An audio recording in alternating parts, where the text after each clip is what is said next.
And it's warmer tonight than it certainly has been in the morning-afternoon session. A little bit chilly, 23 degrees at present, and you can feel it in the air. Humidity of 69% has made it much more bearable for those out there as well as us up here in the commentary box.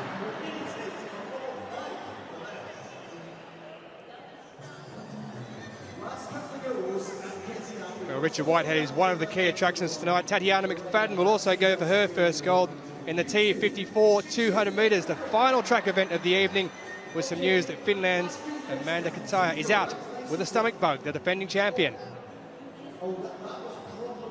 So let's go through the schedule of events, starting with the women's discus throw F57 final. Safi Nassimir, the Algerian, gold in 2015. She'll go into that as favourite. Plenty of action on the track as well. The men's 1500 metres T46 final. The men's 5,000 metres T11 final saw some real drama in Doha 2 years ago. Will we see it again? And there down the bottom, the men's 200 metres T42 final. Richard Whitehead of Great Britain looking to defend that championship. And then as we move along towards the bottom of the evening's action, there's Tatiana McFadden, who'll be going for her first gold in the women's 200 metres T54 final. She's going in 4 events at these games after missing the championships in 2015.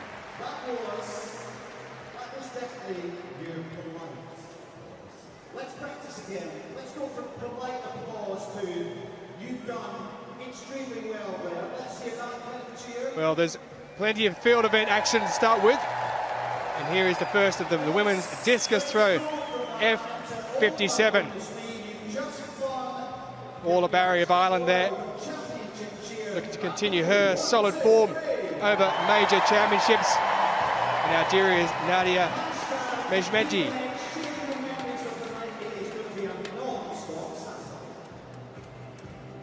There's the favourite though, Nassima Saifi, the gold medalist in 2015. She's the championship record and world record holder. And she's also a former javelin, Paralympic and world champion.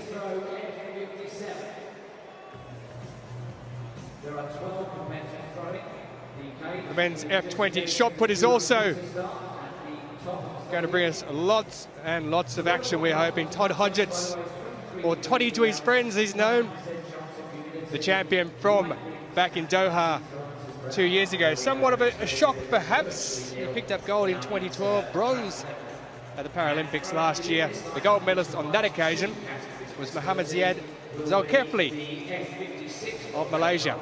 That is Nadia Mejmeji of Algeria, and throwing 10 also from Algeria, the F57 holder, Nassima. The women's F32 shot put. There's only one name to look for here. Number 7 on your list there, Marua Ibrahimi of Tunisia. Gold at the Paralympics and also gold when winning in Doha 2 years ago. But she'll be given plenty of action there. The likes of Munir Gazbi, silver medalist back in 2013, and also Maria Stamatula of Greece.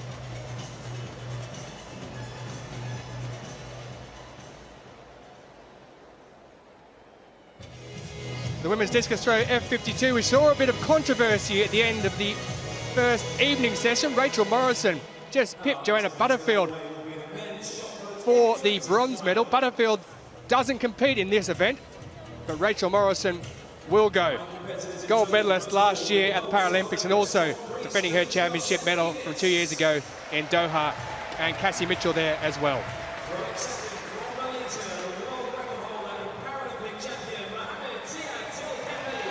So the women's discus F57 about to get underway. This is normally the strongest of the wheelchair throwing events. Regular medalists right through the field, very, very high standard.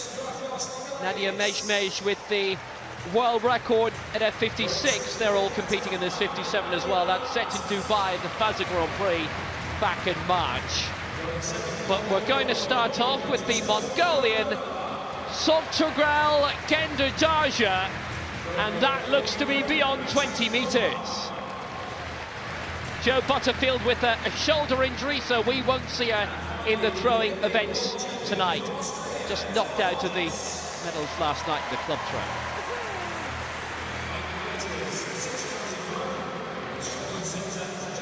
There are 12 in this final. 3 throws in a row. And after all 12 have done that, then the top 8 continues.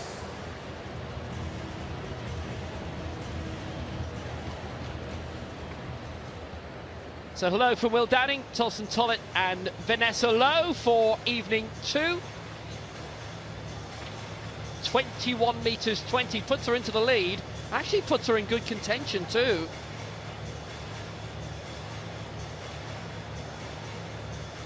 It's very close to her season's best. Nassima Saifi has thrown 42 metres in her career, but it's not down as an IPC world record. Has to be under IPC conditions, but it still counts as a lifetime best.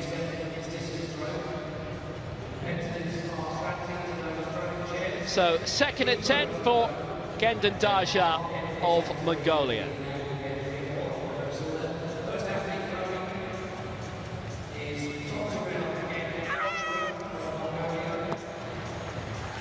It's around the same mark.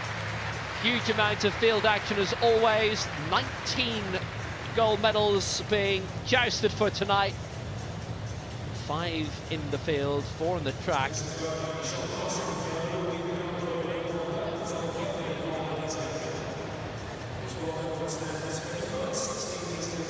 Now that's an improvement, that's a good improvement for her. 23 metres 10 is a season's best. Not only that, it's only 28 centimetres outside her lifetime best. F20 shot put for Greece, Demetrios Senekidis, his first attempt. This is the intellectual category. 9 in this final, that's a solid one, that's around 15 metres.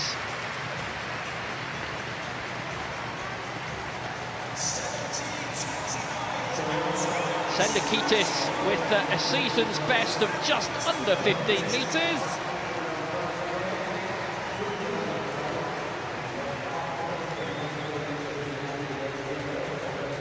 Good effort from the Greek.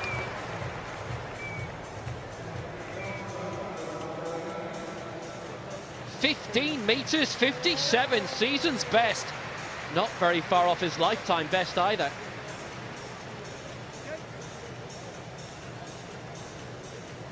So next for Malaysia, they've had a couple of very good major championships the past few years. Mohammed Ziyad Zulkifli, the world record holder from Rio and the Paralympic Games. That's a brilliant throw, well beyond 16 metres. And the Paralympic champion has put himself in big contention here. The world champion from Lyon 4 years ago. Bronze in Doha in 2015. It's beyond 16. Is it beyond 17? 1684 is the world record that he holds. That won him the gold in Rio.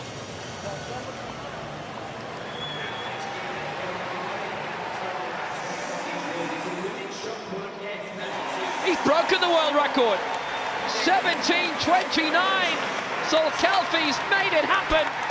Put himself in the gold medal position straight away. That might have won him the gold medal straight away, but it's a new world record with his first throw and only the second throw of the competition. Brilliant. Full lineup now scrolling on the scoreboard. We've had one thrower complete their first 3 throws. That's Gendon of Mongolia in the F87 women's discus. Congratulations. So back to the shot put.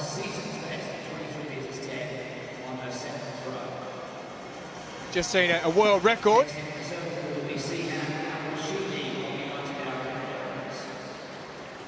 What have we seen there from Mosquera? The Ecuadorian.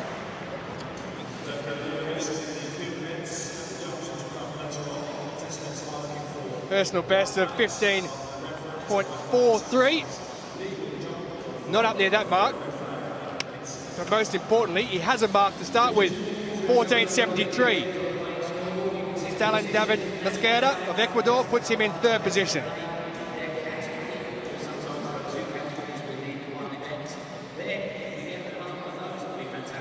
Hungary have a very strong T20 and F20 program, and here's the latest of them. It's Ivan Zolosi.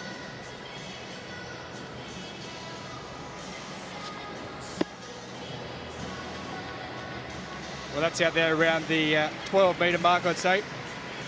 11-metre mark. Istvan Zolosi's lifetime best set this season of 12.81.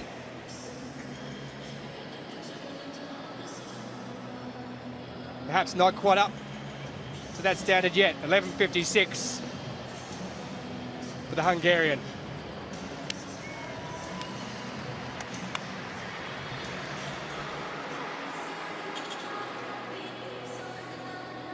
So here's the man who was a silver medalist at the European Championships last year and fourth at the Rio Paralympics, the Greek athlete, Efstratios Nikolaidis. He knows what's in front of him, a world record from Zolkefli of 17.29 in his opener.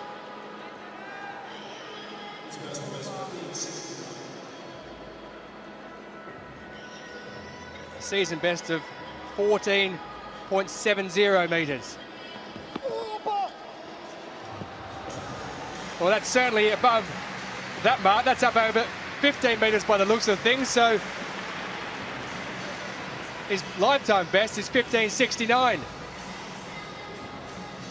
from the Greek.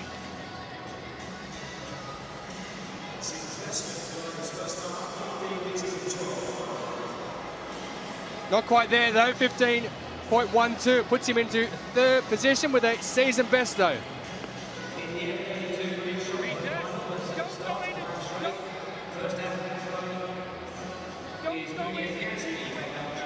Abdi of Qatar.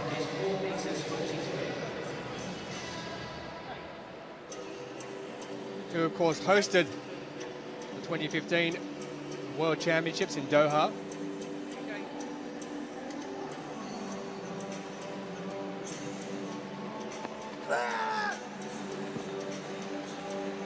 Well, Abdi out there around the 11-metre mark. Season best of 11.58. So I suspect anything above that, pushing up towards 12 metres, he'd be extremely happy with at these championships. 11.15. Sixth position for the Qatari.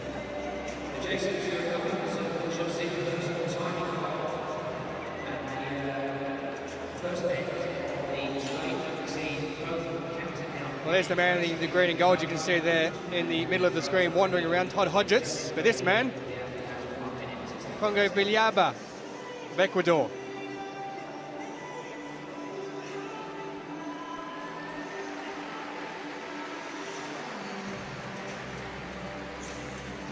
The second of the Ecuadorian athletes in this F20 men's shot put. Mosquera already going a few moments ago. First attempt of Congo Viliaba. 14.07, a lifetime best for him. As he pushes out, and that's over the 14-metre mark, and that looks like it's over 14.07, so we could have a new lifetime best in his very first throw.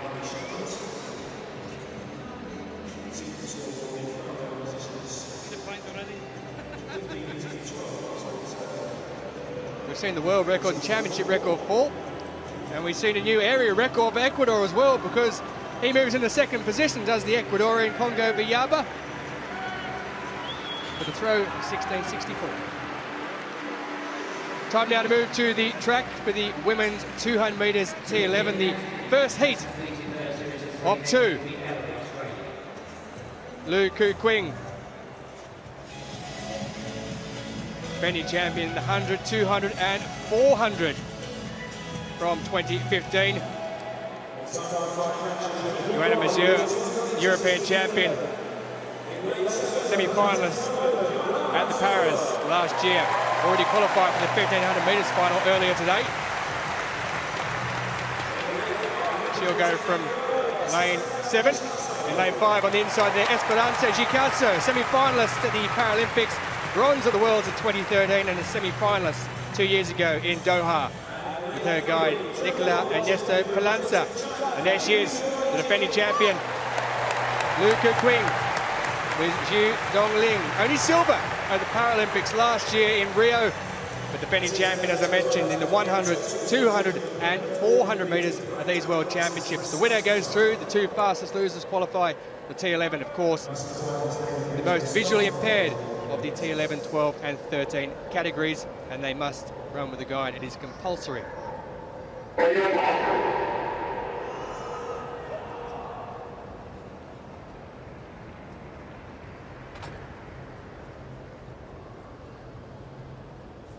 While the athletes are getting ready, we should mention that Libby Clegg, who holds the world record of Great Britain, is out with injury.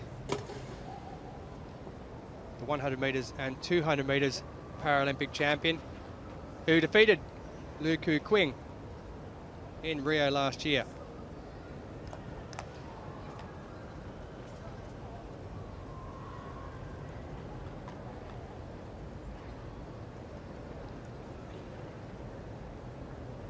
Athletes and guides have to be tethered together, and athletes have to move across the line before their guides at the end of this race to avoid disqualification.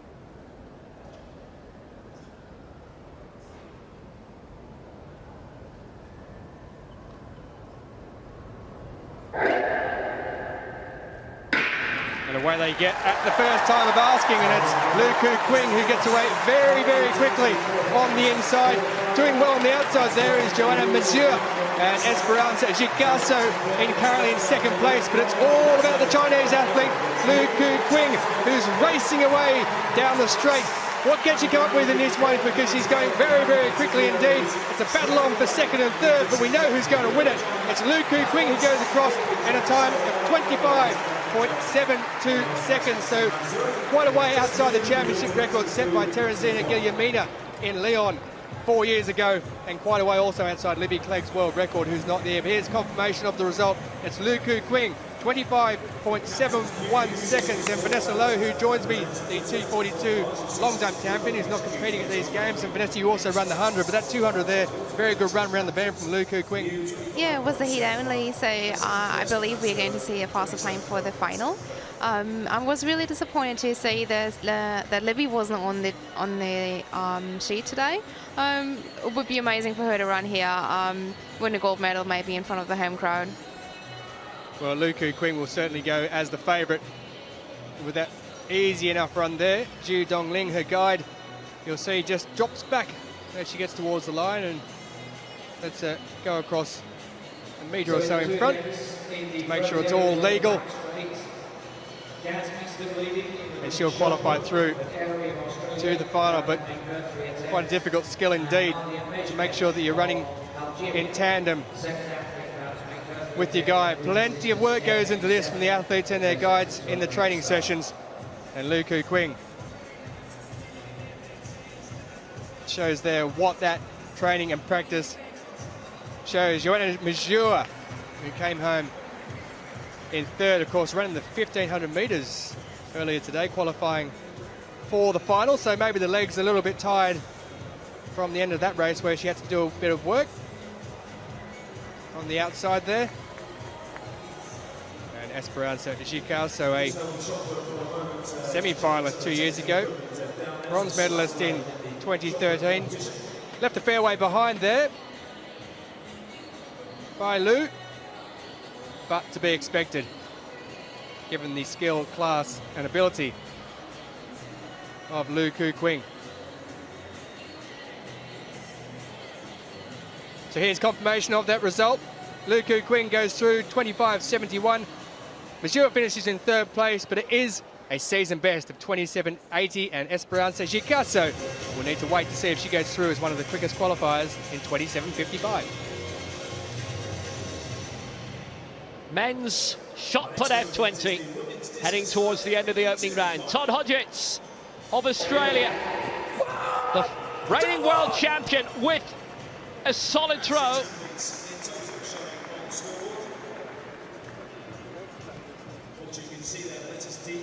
Champion here at London 2012. It's a solid throw.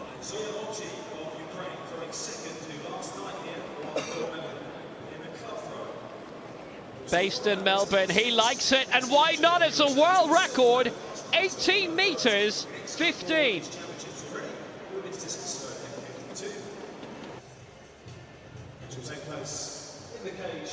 So Kelfi, who held the world record until a few seconds ago, but if you saw the lines, they're marked out as 14 and 16. Just see where it lands now. That's marked as 18 meters 15. A new world record, but that lands short of what's marked of 16. Hello. Well, that can't be a world record. I think so carefully he's right, because he's protesting. And it's landed between the 14 and 16 mark. Now, unless that was absolutely Let's take a look at wrong. his. Here's Kelfi's throw. This was the lead, 17.29. And as you can see, it goes well beyond the 16. So there's been an error. That will be corrected, but it means the competition gets held up. There's your video evidence right there. The wonders of TV. A very good athlete, though, Vanessa Lowe, future colleague of yours. Yeah, taught the Hulk Hodgins, we call him, even though he's probably the sweetest little character. Very nice guy, loves his sport, loves his, what he does. Well, Zenikidis with his second round throw. The competition's going on. Hodgins will probably get to throw again, or they'll work out the video technology, the laser technology, to work out precisely where it did land, but it wasn't 18.15. So Zenikidis, 15.57, puts him in 4th place for now.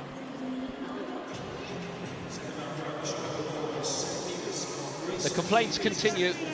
Don't worry, that has been noted, surely, for Sol Kelfi. Area record for now, but surely still the world record.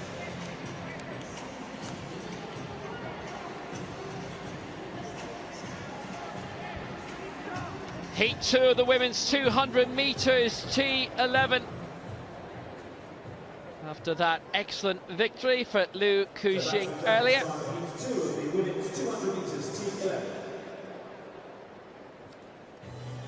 Spain, China, Thailand, Namibia represented in this.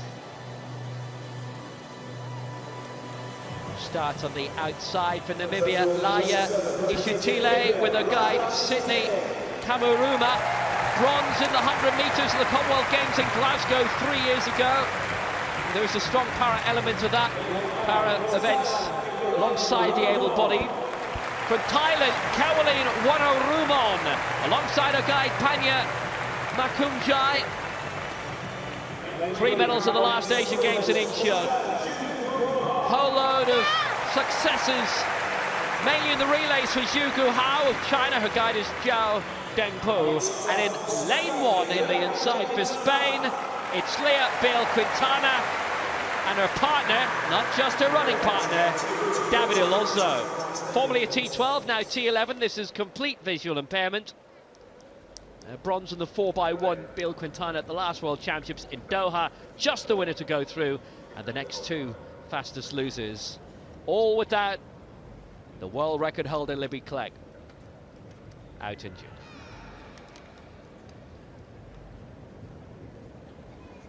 Zhao with, by a long way, the fastest lifetime best of this field of 4.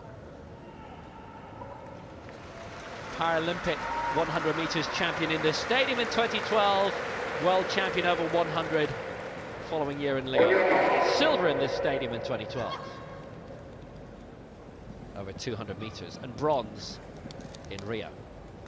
So Bale Quintana in 1, Zhou Guhao in 3, Wanarumon in 5, Ishitile in lane 7.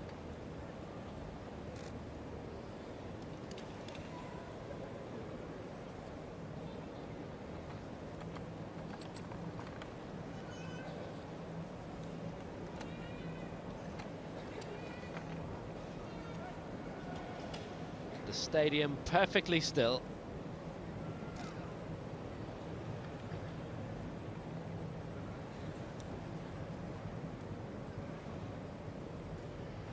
With only the winner guaranteed of progress. Bill Quintana, Wonderwoman, Shatile. And away they go. What a solid start that was by Zhu Guhao of China. She's taken over Wonderwoman on her outside already from Thailand. And as they straighten up, it's Zhu who's way out in front. Massive lead for her. Wonderwoman in second place in the middle lanes. But Zhu Guhao is going very fast indeed. Libby Clegg in this stadium with the world record last year, 24:44. Just won't beat it. It'll be fast. Zhu takes it. Second place is Wonderwoman. Third, Bill Quintana. Guide might have crossed the line ahead of her. And if that's the case, Ishitile of Namibia in fourth would be advanced. But Zhu Guhao, 26.11. Very, very, very good time, Vanessa. Yeah, very good time to start with. I think we have already great atmosphere here in the stadium. The athletes are enjoying themselves. We have great conditions. It's nice and warm, nice little wind, and I think they are all really excited for the final now. Well, without a doubt, the door is open. Guramina no longer here. Libby Clegg not here. So athletes who wouldn't have won this title in recent years, but who may have in the past, suddenly find the door flung open for them. And Zhu, nice stride. Zhao Dengpu, a guy right alongside. Similar age, both around 27, stride for stride. Exactly the way to do it in this event of complete visual impairment. Wonderwoman, and just coming through alongside in second place, but a very good win, facile win for Zhou. Wonderwoman, you'll note, always has little cartoon figures on her blindfold. Good prospect of her going through as fastest loser. More than likely she's guaranteed to be close enough to Zhu. 26.08, a little bit slower than the opening heat from her teammate Liu Kujing, but good rhythm by Zhu, and nothing to worry about in the end. She's our winner. Wonderwoman at one stage was in last position, a little bit of a ragged running style, but once they hit the closing straight, her and her guide Panya Makumjai straightened up, but they have to go a long way to match this perfect rhythm. Synchronicity all the way between Zhou and Ji, and Zhu takes it. So Zhu Guhao wins, 26.08. Wonderwoman doesn't need qualify, 27.74. The other two are okay. Bill Quintana with a lifetime best, but eliminated. The lead is with Mej of Algeria at 25.93, a new World Paralympics Championship. So the two Chinese athletes, the fastest, they won their respective heats, joined in the final by Esperanza Chicasso of Angola and Wonderwoman of Thailand.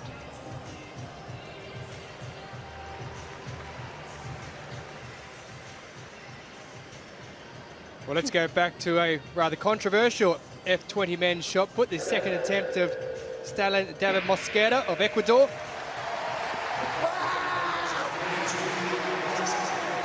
Well, that's quite out there. That's over the 16-metre mark. His first one was 14.73, and this has gone way, way past that. A lifetime best of 15.43 coming into that. And it's gone over the 16-metre mark, so he's going to improve on his lifetime best, there's no doubt whatsoever. The question is by how much? And boy, wasn't he happy. Well, there it is, 16.61 for the man from Ecuador. Puts him into fourth position, so just outside those medals. And here is the man who is ahead of him in his second attempt, an area record of 16.64. Jordi Patricio Congo Villaba. That one there, though, not quite with the distance. of what he could get with his first throw. So he'll at least remain in third position. Ecuador occupying third and fourth positions at the moment.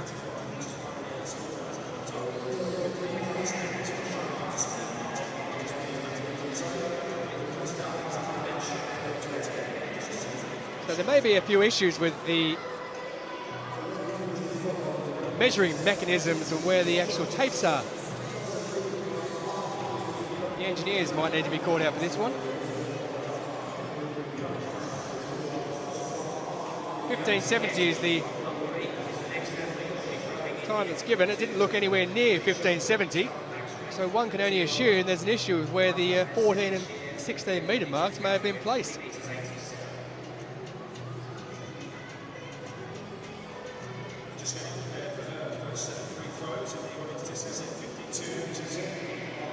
It's interesting. We've already had an issue with Todd Hodgetts with a throw which certainly clearly wasn't as long as Zolkelfi's, but given us a metre longer. And a new world record. Well, it may have started as one of the first events of the night, but it might well finish as one of the last. Don't say that.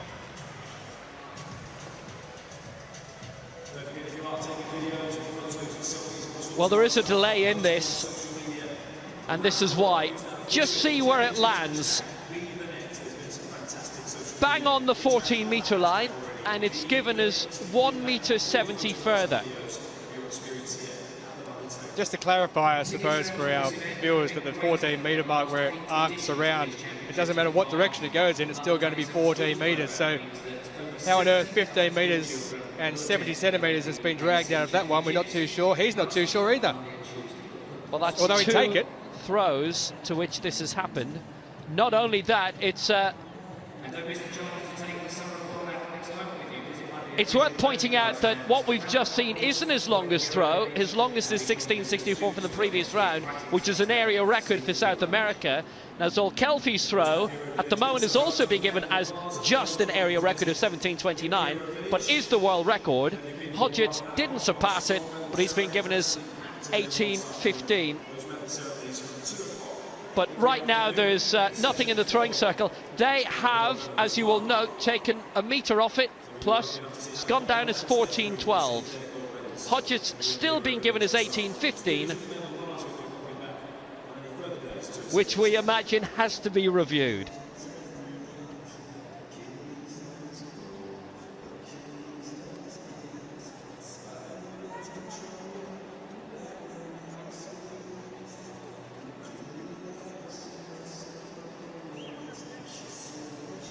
Not sure if you've ever had a situation like this, Vanessa, in the field, in the long jump, where the measurements have obviously, on a couple of attempts, just not been right. We sometimes have some issues with the electronical measurement system. Sometimes it doesn't seem quite right, and it's not unusual that people actually get a measurement tape out and make sure that's actually right. Well, in my day, Vanessa, there was no such thing as the electronic. It was the old manual tape that went out there. You couldn't be wrong with that one, could you? Not quite. Apart from the 1987 World Championships in Rome, where they had to review everything and changed all the medals a few years later.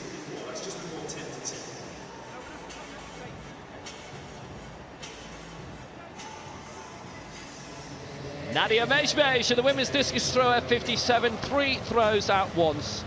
One of the favourites. And that's why. That is beyond 25 metres. Championship record, 24-23, 4 years ago in Lyon from Martina Willing of Germany. I think that's gone now, definitely. 25.93, a new championship record, and Mejmej of Algeria leads.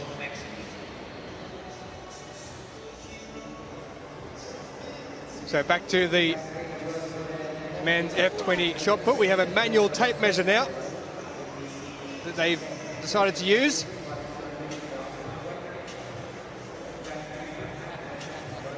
So Koval, don't worry about the tape measure. It was a foul.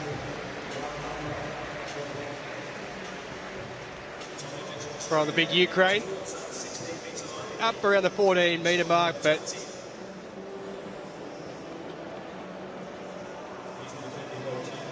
foul. Now this man, controversy with his first one. It still stands Todd Hodgetts, the defending champion from 2 years ago, where he threw 15.83. That one up is near the 16-metre mark. There is no doubt whatsoever. They still haven't changed the, I say in inverted commas, world record for the first one that has given us 18.15. Now this one there is just shy of the 16-metre mark. Hodgetts with a championship record coming into this of 15.83. We're just waiting for confirmation of this. It's certainly up near the 16-metre mark for the Australian. 15.35, but you can see the world record, as I said in inverted commas, of 18.15 is still there. So we are still waiting on some sort of confirmation as to whether that would be changed from earlier, because it certainly wasn't 18.15 metres. Well, the crowd are enjoying themselves. A very, very good crowd actually in here for the third session on Saturday evening. Will it be Super Saturday as we go through with 19 gold medals to be decided in this session? It is very unfortunate for Todd Hodgetts. It's unfortunate on the officials as well, because it's the technology that's had a little glitch, still showing as 18.15, but the video technology will obviously prove to them, as it has to us, that 18.15 it wasn't. Hodgetts leading at the moment.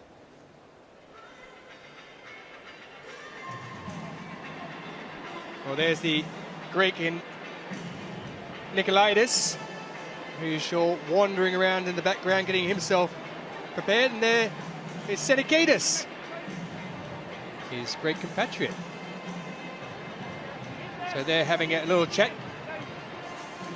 as they await the judges' decisions on some of the marks and perhaps some of the markings in general.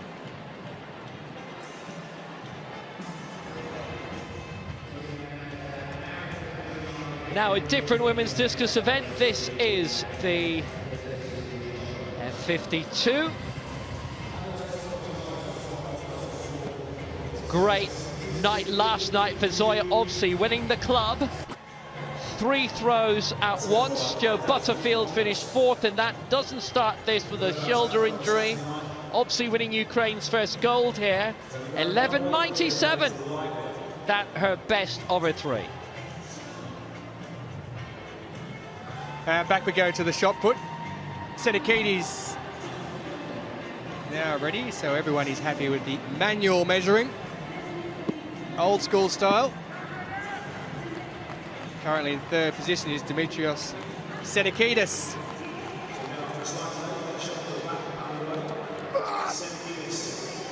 So that one's out near the 16-metre mark.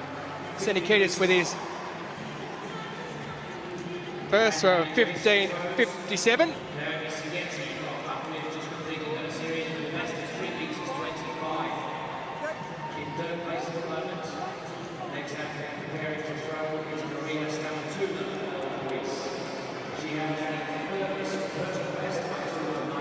Silver medalist from the Paralympics last year. That one there, not up over the 15-metre mark though, so a season best of 15.57 stands, and he remains as is in 5th position. Well, there is the man who threw the massive record at the beginning of the evening, which stood as a world record, 17.29 currently though, until the standings are changed by manual marking. He remains in 2nd position behind Todd Hodgetts. But here goes the Malaysian Zulkifli. Well, that one's up over the 16-metre mark, just by a few centimetres.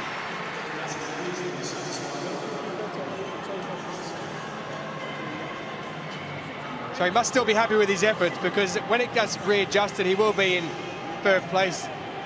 Well, the gold medalist from last year, and also the bronze medalist, looking to improve on that from 2 years ago.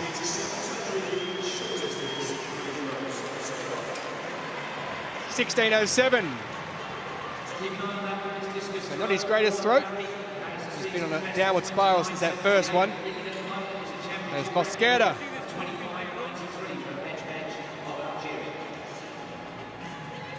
In 4th position, moves up for his third throw.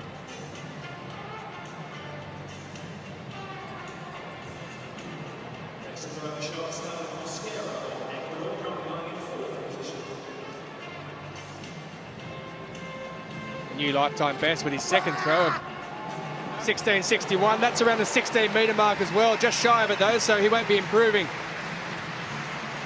anywhere on that last throw.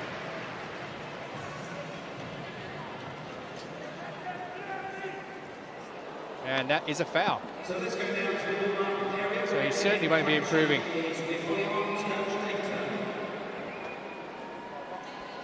As he gets the almost high fives from Congo Viyaba, his teammate.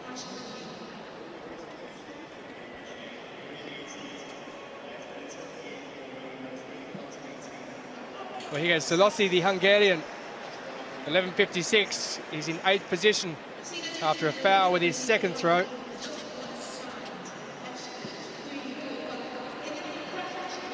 That won't improve his position. Koval is above him. The Ukraine, who's 14.90. It's not up near that mark, so he'll remain as he is.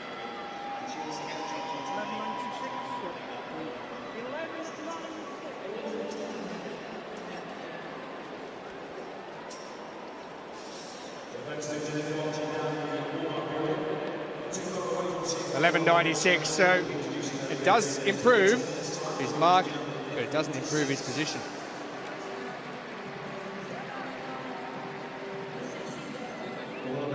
The Greek Nikolaides.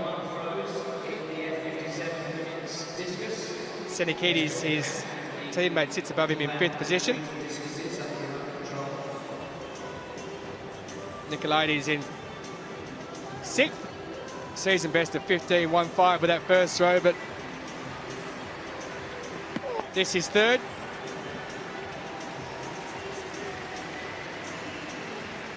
That from the naked eye looks to be around the 14.60, 14.70 mark.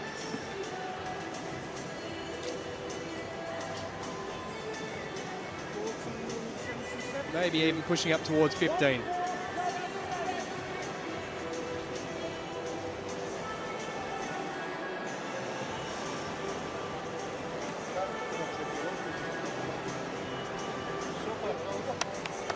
$14.77, so gets a hug off his friend and teammate, but he stays 6th.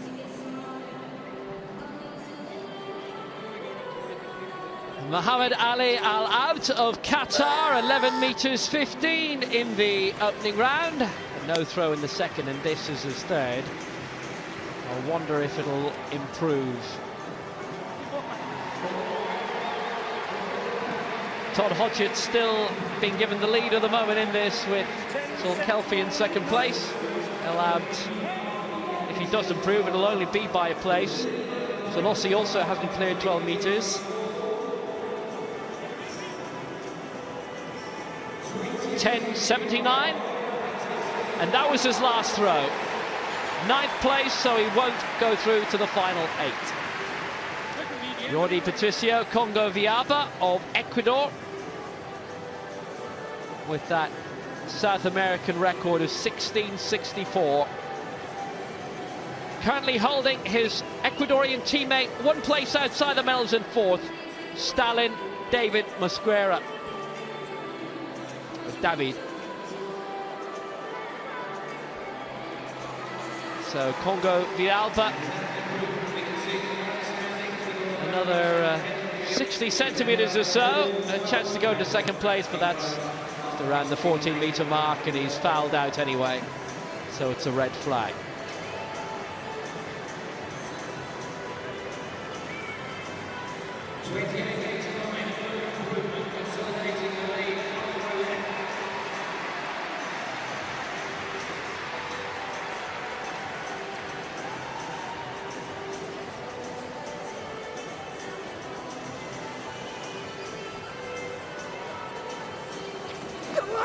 Koval in 7th for Ukraine, just beyond 14 meters, but that won't improve.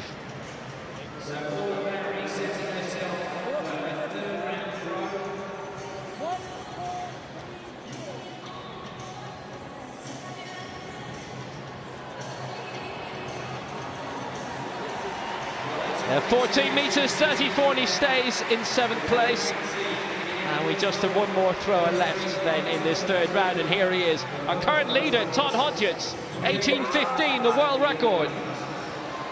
Bounces off the 16-metre line. If you've joined us only recently, you've missed a lot of excitement, because the 18:15 wasn't as far as that throw. That'll be reviewed, don't worry about that. A 15:94, but Hodgetts remains in the lead.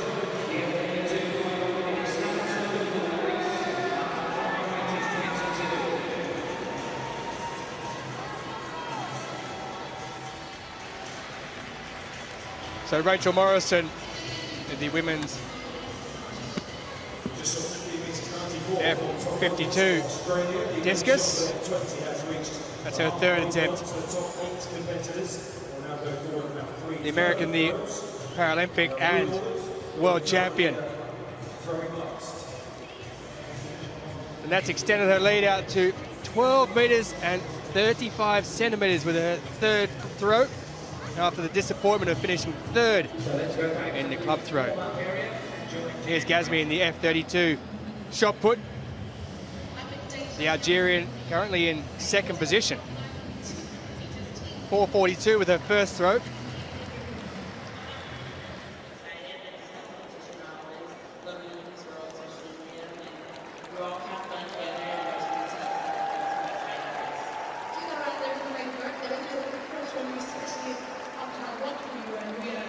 So she takes the lead, 4 metres and 43 centimetres for Munir Gazbi. Time when they readjust the Todd Hodgetts world record, or perhaps not.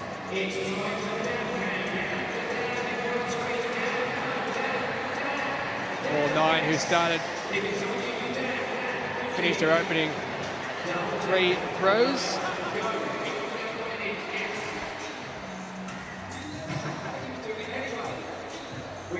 So leading at halfway in the men's shot put F20, it's Todd Hodgetts of Australia with that world record, 18 metres 15. Undoubtedly that will be reviewed. So Kelfi of Malaysia with the previous world record, 17:29 in 2nd, and Congo Villalba of Ecuador in 3rd, with Stalin David Mesquera of Ecuador in 4th.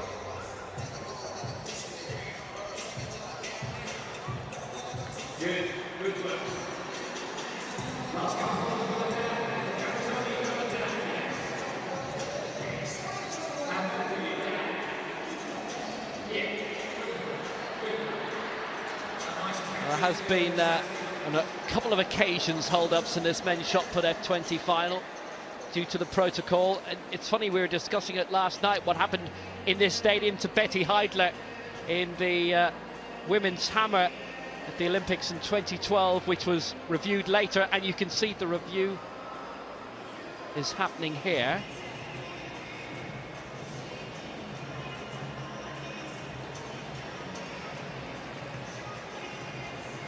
So round 1, we are being told, is going to be rethrown. That's where Todd Hodgetts' 18:15 was. It may be the case that more than one throw is now being considered suspect by the officials.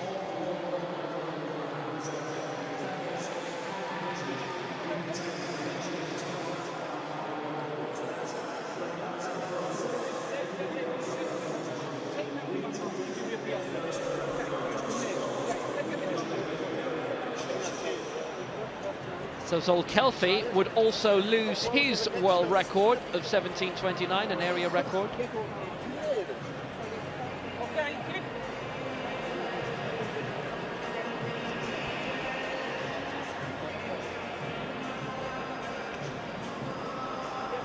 So additional information coming through all the time. Zol Kelfi's throw of 17:29, there he is, which was a world record, was also measured as a backup by tape.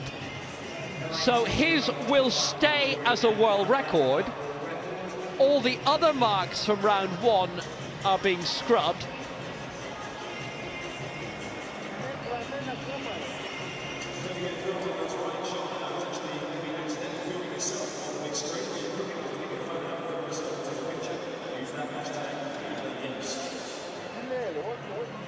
So let's take a look at the significant first round action. Here's Ol Kelfi's first round effort.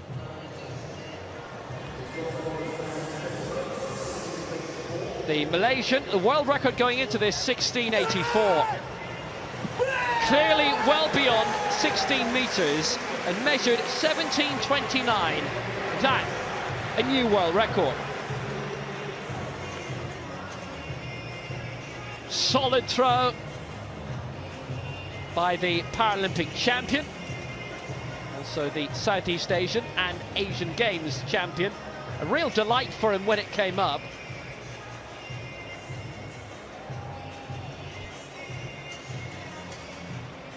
(17.29 meters).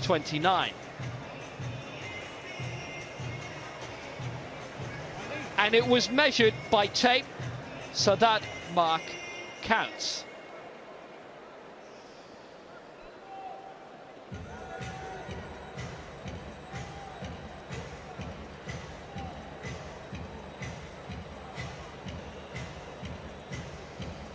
So let's move back to the relative calm of the track, shall we? For the men's 1500 metres T46 final. One name to look out for there, Algeria's Samir Nouia, who's been around for many years indeed. And the reigning Paralympic and world champion. On the outside in Marifan Muraduliev of Uzbekistan, 7th of these championships 2 years ago. There is the man, Samir Nouia. Won gold back in 2004 over 1,500 and 5,000 metres and still going strong. Christian Stoyanov of Bulgaria, semi-finalist at the European Championships and 7th in the Rio Paralympics. Sepulveda took up the sport in 2014, lives in Los Angeles, but not the one you think, it's in Chile. And David Emong, 4th in the Paralympics. Only one of 2 Ugandan athletes at these games. Christine Akulo is the other.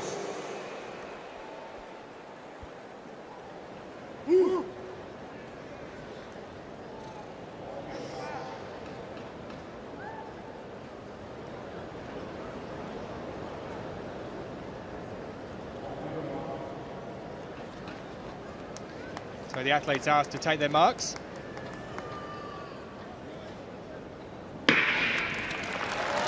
And away they get. So 5 athletes going in this race.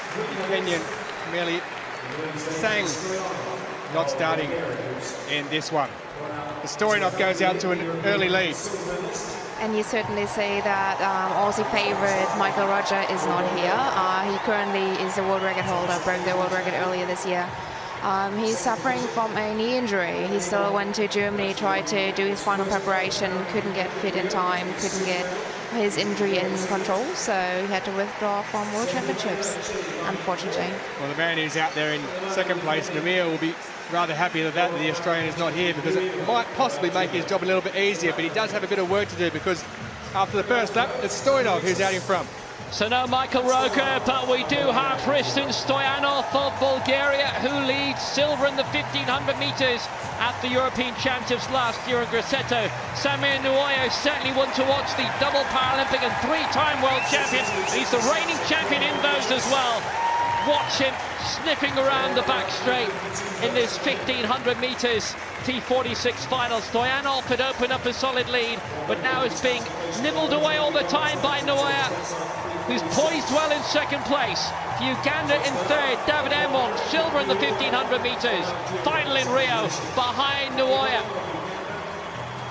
All very well congested at the moment. Sepulveda, the Chilean, on the inside in fourth.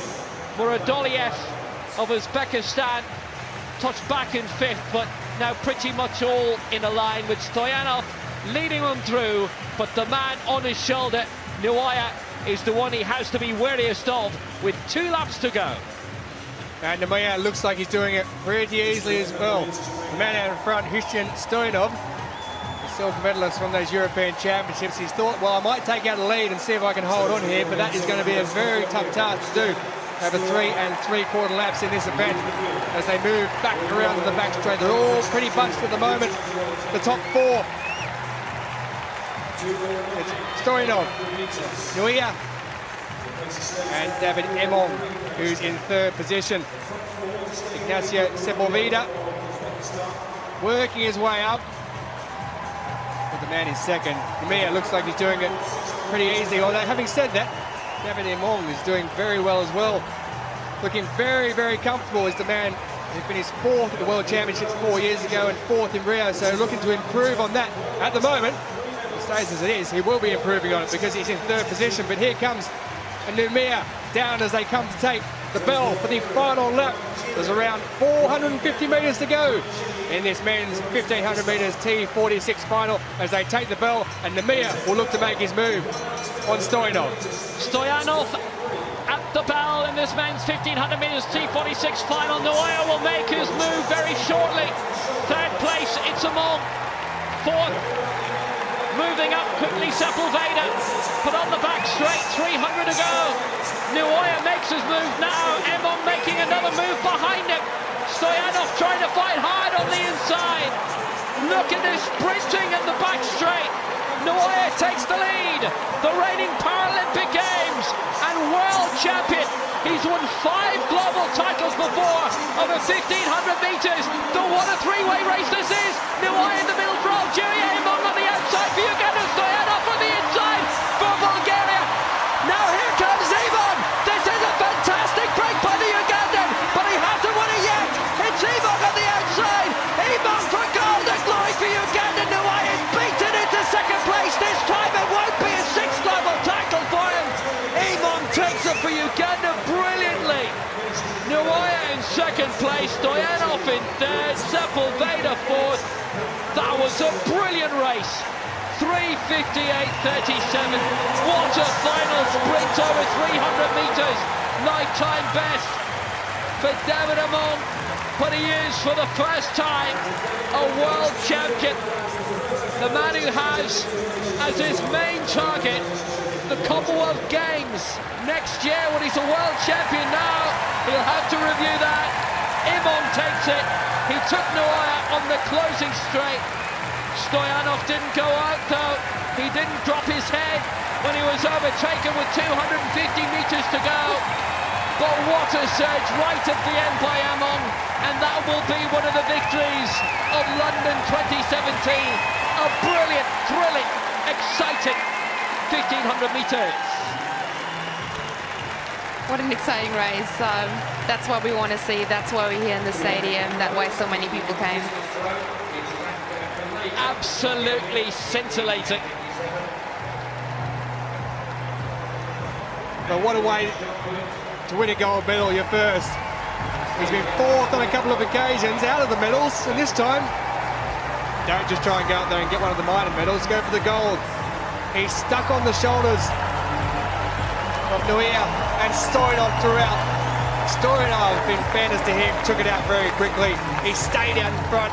He tried to do the almost impossible and stay there and keep the Algerian off him, but it wasn't. That man took the victory. He hasn't slowed down yet either. That is some swift victory lap. But here comes the final 300 metres. Nuia leading. Emong then begins to make his move. Nuia having overtaken the long-time leader Stoyanov here, but Emong then sees his opportunity on the outside. But Stoyanov not giving up brilliantly as they hit the final bend. Nuia's been here so many times before. 5 times he's won Paralympic and world titles, but he didn't count on Emong here, coming on the outside, beginning to tie up. Finally was the Algerian. Emong making an absolutely brilliant break. The race of his life, the fastest 1500 metres of his life, the first championship gold of his life. This was the big mark. Nuia thought the previous tactic that served him so well year after year would work again here, and no reason to think otherwise. 2 words to turn that over. David Emong. Magnificent break by the Ugandan. 3:58.36 the winning time. Nuia holding off Stoyanov to take the silver. But what an absolutely blistering final lap, and look at the crowd. This is thrilling stuff. Nuoya in the middle, but Emong saw his chance, blowing those cheeks out. Nuoya struggling at this stage, but Emong saw the chance and calmly took it. And look at the pain on Neuer's face there as he goes down the back straight. Wow, that is incredible, isn't it? You saw the crowd behind, the lactic acid burn as they come towards the end, but Emong, he ran the perfect race to the Ugandan to get the victory. Brilliant stuff indeed. And why wouldn't he be happy when he goes around the track with that flag? Like I said before, only one of two Ugandans were at these Para World Championships, and he's picked up a gold and a lifetime best of 3:58.36. David Emong. Nuoya loses his world title, finishing in the silver medal position, and Christian Stoyanov in third.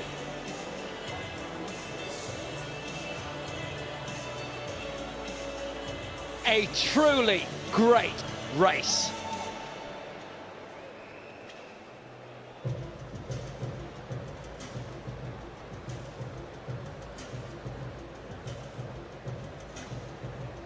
So the final of the men's 5,000 metres T11 total visual impairment. The Paralympic champion Samuel Kimani of Kenya is in this, but two other Kenyan athletes are not, Sang and Bai, and you'll have noted the two Kenyan athletes due to be in the 1500 final earlier were not either. There appears to have been an issue with some Kenyan athletes, but the Paralympic champion is here. Christian Valenzuela, the reigning world champion from Chile, and his guides Francisco Munoz and Raul Moya, twice Paralympic champion also. For Portugal, Nuno Alves with his guide Jose Ferreira, gold in the 5,000 metres, the Europeans in 2014. Manuel Garnica of Spain, he hasn't finished the last two World Championship finals over this distance. Samuel Kimani is here for Kenya, the Paralympic champion over 1,505. Then for Japan, Shinya Wada, gold in the 8, the 15 and the 5 at the Asian Games in Incheon 3 years ago. Darwin Castro of Ecuador, 7th in the 5,000 metres in Rio. Hassan Hussein Kassar of Turkey, the reigning European champion from Grosseto last year. And on the inside, Masahiro Taniguchi of Japan, his guide Shogo Matsugaki, never medalled in a major championship. So Bai and Sang both out. That's 4 Kenyans in 2 finals we don't have, but we do have Samuel Kimani. 8 go to the line in this final.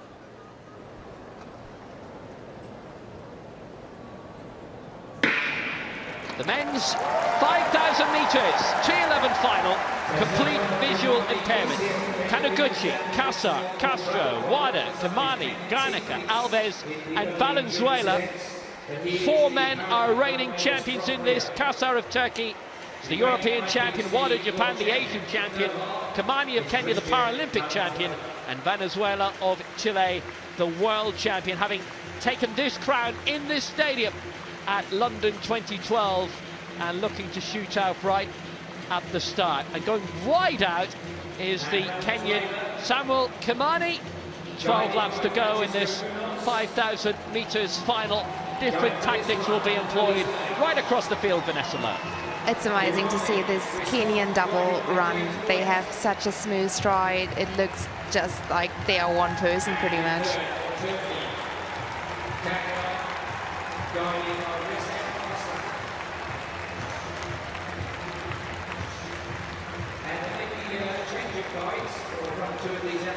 Valenzuela on the inside. Kimani now moving up into second place. Alves, you'll see, tucked in at the back, but with a full lap gone in this, 400 metres.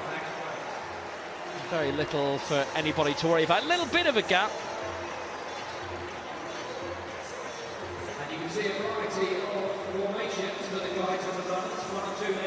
So in the men's shot put F20, just to bring you up to date on that, all of the first round throws were retaken, except for Zulkifli, who set a world record with his first throw.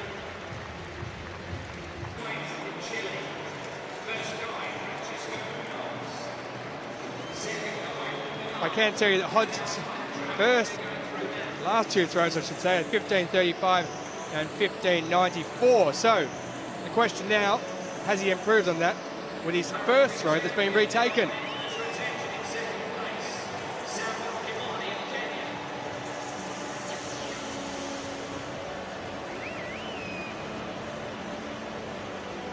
Clearly knows he hasn't overtaken the Malaysian Zulkifli's world record, which he set legally.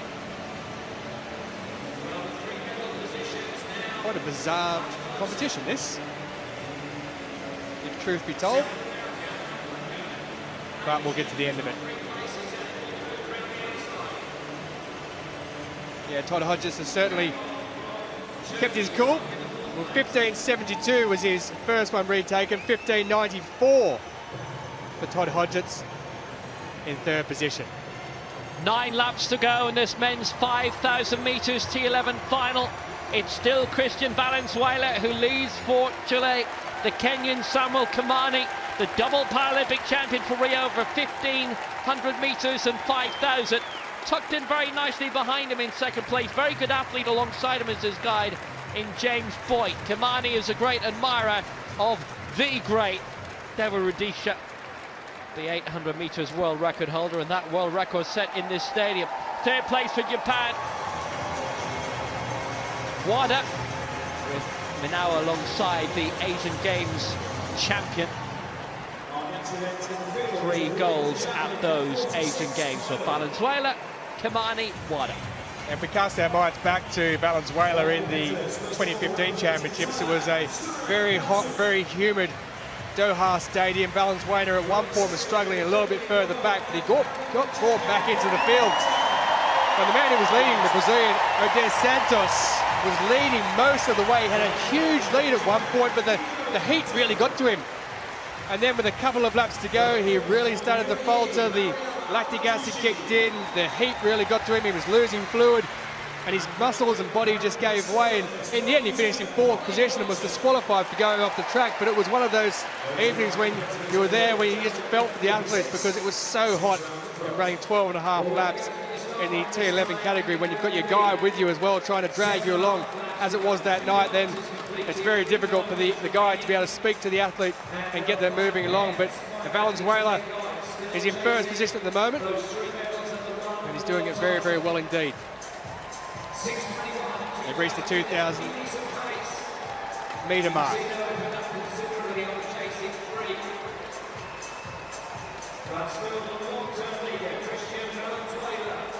F52 discus from Mexico, Leticia Ochoa Delgado, her third attempt, 10.88, her best so far, has her in third place. That's beyond 10. Soya, obviously, of Ukraine, having a lead taken by the United States, Rachel Morrison, who eked into third place with a final throw at the club last night. Knocked Joe Butterfield down to 4th. Delgado, 11.09, that's her best of her 3 throws. She's third. Back to the track we go. And there's been a change of lead. Valenzuela is no longer in front. It's the Kenyan Samuel Mushe Kimani and his guy James Boyd who leads. And Valenzuela's got a little bit wide with his guide at the moment. He's moved out. He changed guides, as they're allowed to do in this. So halfway through, the guide is changed. That is allowed in the rules, and that was why Valenzuela has moved out wide to change over. So that's happened. No damage done. No one run off the track. And we continue as is. But out in front at the moment, it is Kenya's Kimani, who's moved out to about a 10 or 12 metre lead.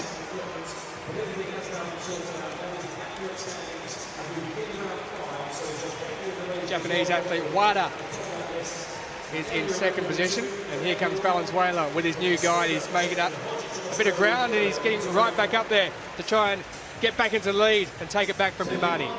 6 laps to go. Kimani leading the way for Kenya. Valenzuela, one of the few who's elected to go with 2 guys. Raul Moya is the man with the red hair who's come in. It's 5,000 meters on. You can go with the second guide if you want, but it just means you go beyond 5,000 meters. Maybe 5,054 meters. In second place at the moment. Wada still going very well in third place for Japan. Quite a gap back, decent gap back. Castro trying to make a little bit of movement, but Kimani still heading the front. 5.5 laps to go with Valenzuela just behind.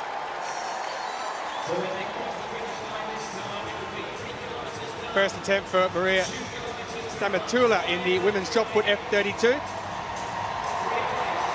Bronze medalist back in the Beijing Paralympics back in 2008. Silver medalist at last year's European Championships.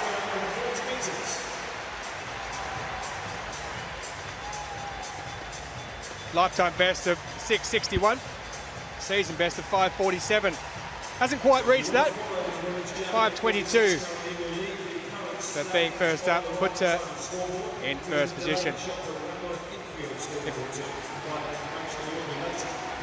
Well, here is Abrami, who her second throw, 5:30 for the reigning Paralympic and world champion, but that's up near the 6 metre mark. Not quite over it. Season best of 6.12, lifetime best of 6.25, but 5.86, 56 centimetres further. She is in first position. 4.5 laps to go in this men's 5,000 metres T11 final. Complete visual impairment, and it's the reigning Paralympic champion Samuel Kimani who leads, with the world champion Valenzuela in second place. The Asian Games champion Wada is in third. Little bit of a step back to fourth, but it's quite tight between them all at the moment. It's Castro in fourth for Ecuador, alongside his guy Sebastian Rosero. He lives with his guy's family, felt his life immediately improved when they met, based in Quito. Heading for 4 laps to go. Kimani still out in front. Valenzuela, Wada, Castro. It's still quite tight between them all, around 25 meters. Nobody, Vanessa, has yet decided to make a significant move. Yeah, it's sometimes really interesting to see how they do their tactics. You really only figure out how the race is going to go in the last couple of rounds when you see how much they have in store, how much energy they already have used, and how many energy they have left. Well, Kimani still leads out in front. You can't miss Christian Valenzuela now because his guide has got pink hair. So that makes it much simpler to spot where the Chilean athlete is. And they're starting to stretch out the two in front, Kimani and Valenzuela. It's Raul Moya, the guide who took over at the halfway mark. Valenzuela and Kimani out in front. The rest are starting to drop back somewhat. Wada in third position. As we come down for 3 laps remaining in this men's T11 5,000 metre race, and it appears at this stage that it might be a race in 2. Kimani, Valenzuela, Wada and Castro, and the gaps are increasing between the top 4, and it's quarter of a lap back to 5th place. It's a considerable gap all the way back. Kimani with a significant advantage of around 15 meters, and it's funny, it's only about a lap and a half ago I was saying nobody had made a significant move. Well, now they have, and it's Kimani who's done it, and he's strung the rest out. Valenzuela, the reigning world champion from the extreme heat of Doha 2 years ago, where they couldn't do very many morning sessions. It was knocking around 40 Celsius. Not sure how much that would have affected Kimani, but he's way out in front ahead of Valenzuela at the moment, with Wada a further 25 meters back in third. So it's the Paralympic champion leading the world champion, leading the Asian Games champion, and the European champion I make his way back in 5th, around 150 meters behind this man, our leader Samuel Kimani, looking very, very strong, very good. ahead of Valenzuela with 2 laps to go. And I can tell you with 2 laps to go, if they're going to break the championship record, he's going to have to run Kamani sub-60s on these last 2 laps and pick up the pace, because at the moment, the man who fell away in Doha 2 years ago, Adair Santos, has that championship record from Christchurch back in 2011. The world record goes all the way back to 2004. Henry Wayoki of Kenya, that was set at the 2004 Paralympics in Greece. And Kamani is now out to around about a 20-metre lead in front. Valenzuela, he's trying valiantly with his guide Raul Moya to make up the ground. And Wada in 3rd position, the Japanese athlete with Kotaro Manawa. But at this stage, it looks like it's a race that only Kamani, the Kenyan, can lose, as he comes round with around 500 metres or so. But what a race it is for the Kenyan. He's judging it ever so well. Valenzuela went out in front to start with. Kamani, though, he's in the lead and control at the moment as he comes down to take the bell. There's a 1 lap remaining in this men's 5,000 metres T11, and Will Downing will take you home. It's Kamani who won the 1,500 metres title in this stadium at London 2012. He takes the bell in front in the 5,000 metres with Valenzuela in 2nd place, Wada in 3rd. The gap still around 25 metres between the top 3, and then 40 metres way back to Darwin Castro. This is the advantage that Kamani holds at the moment over Valenzuela. It's growing all the time. He's accelerating in the last lap, speeding up in the back straight. Samuel Kamani and his guide James Boyd, the Paralympic champion, looks like he's going to turn over Christian Valenzuela, who didn't start the 5,000 metres final in Rio, the world champion, disqualified in the 15, picked up an injury in that, and couldn't take to the line in this equivalent race at the Paralympic Games last year. And in his absence, Kamani took full advantage. It was a big middle distance double there. Kamani on the way to gold. He'll be world champion again in London. Kamani takes the 5,000 metres. 15 minutes 41.55, and the mood is in. He wants to keep running. Valenzuela will get the silver for Chile, and the bronze for Japan, the Asian champion Shinya Wada.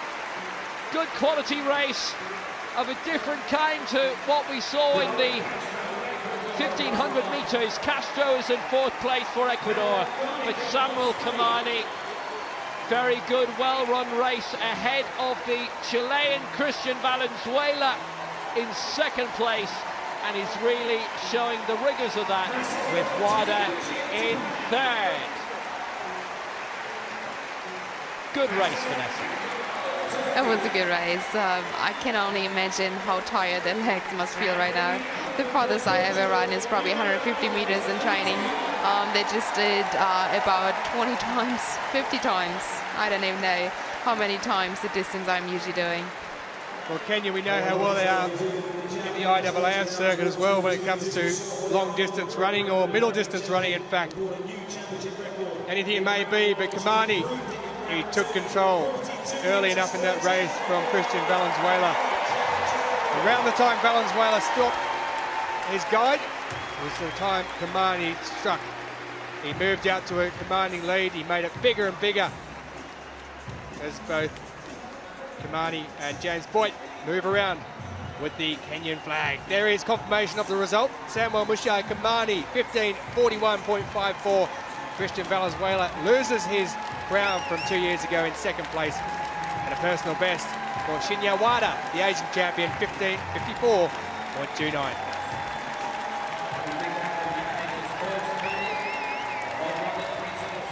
F46 women's javelin. Let's watch the world and Paralympic champion for Great Britain, Holly Arnold. A chance to stake her claim for further glory. That'll do it! Beyond 40 metres from Arnold. She's the championship record holder from Doha, the world record holder from Rio. That's plumb clear beyond 40 metres. And Holly Arnold set to do it again. 41 metres, 38 is a new championship record.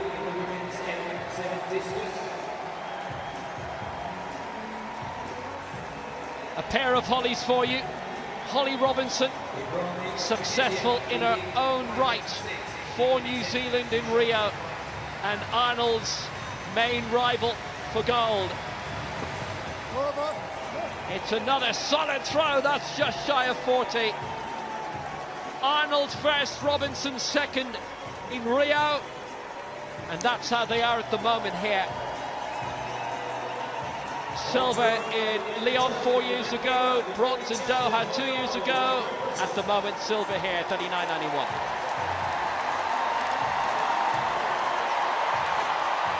So back we go to the men's shot put F20. Controversy earlier on. We seem to have got that out of the way. That's Senekidis, but I can tell you early on, Todd Hodgetts of Australia threw what appeared, when it was given as a world record. That's a foul there for Senekidis. His Greek compatriot Nicolaitis is now moving up for his final attempt, but Todd Hodgetts, he was given a world record incorrectly. It was O'Keefely who had thrown a world record prior to that, and after the first 3 throws, all the athletes were brought back except for the Malaysian Zulkifli, who's the current Paralympic champion. He didn't have to throw again. His world record stood. The rest had to re-throw. As it stands, Zulkifli leads.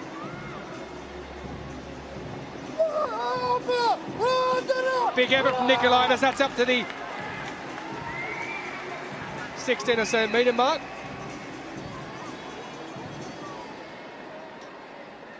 That may move him in to 3rd position ahead of Todd Hodgetts.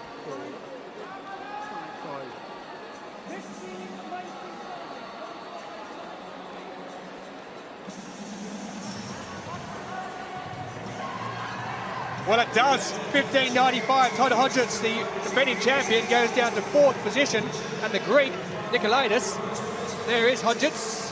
The Greek goes up to 3rd.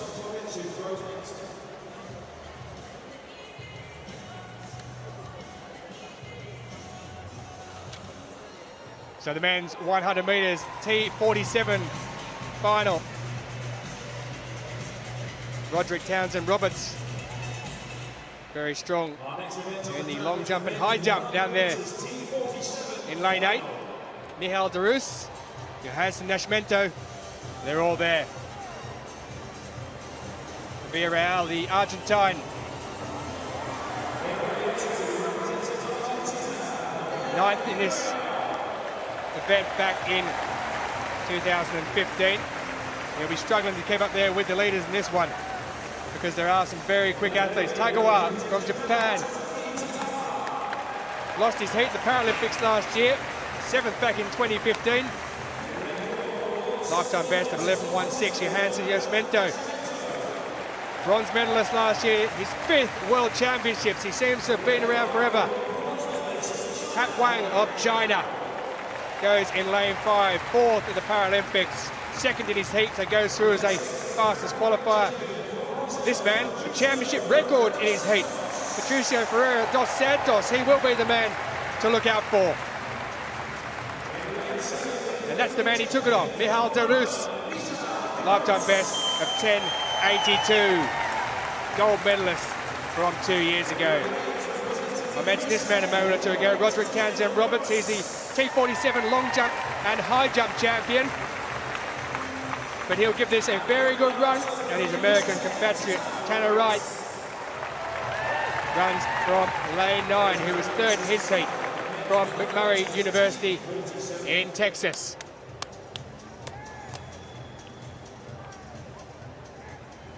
So the Brazilians to look out for.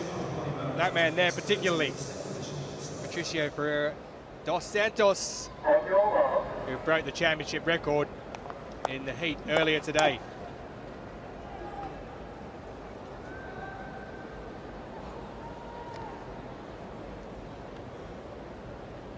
Santos broke a 24-year-old world record when claiming gold in Rio. If you're wondering why he's not the defending champion in this, he missed the 2015 championships through injury.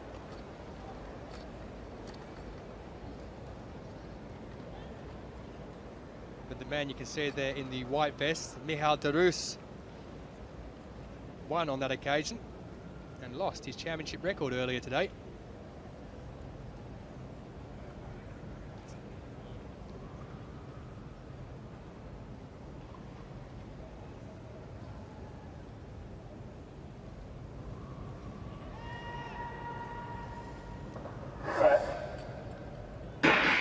Away they get at the first time of asking. It's a very fast start from Michal Darus, but on the inside of him, it's the man who won earlier, Patricio Ferreira dos Santos, who goes through, and Johansson Nascimento takes silver, a world record time of 10.54 seconds for Patricio Ferreira dos Santos. He had the championship record he set in the heat earlier today. He's now smashed the world record, which he held himself. It was 10.57. He's taken 3/100ths of a second away from it. What a run, what a day, what an event for this man. Absolutely cracking run. It's been rounded down to 10.53. Patricio Ferreira dos Santos. It's a Brazilian 1-2. Johansson Nascimento.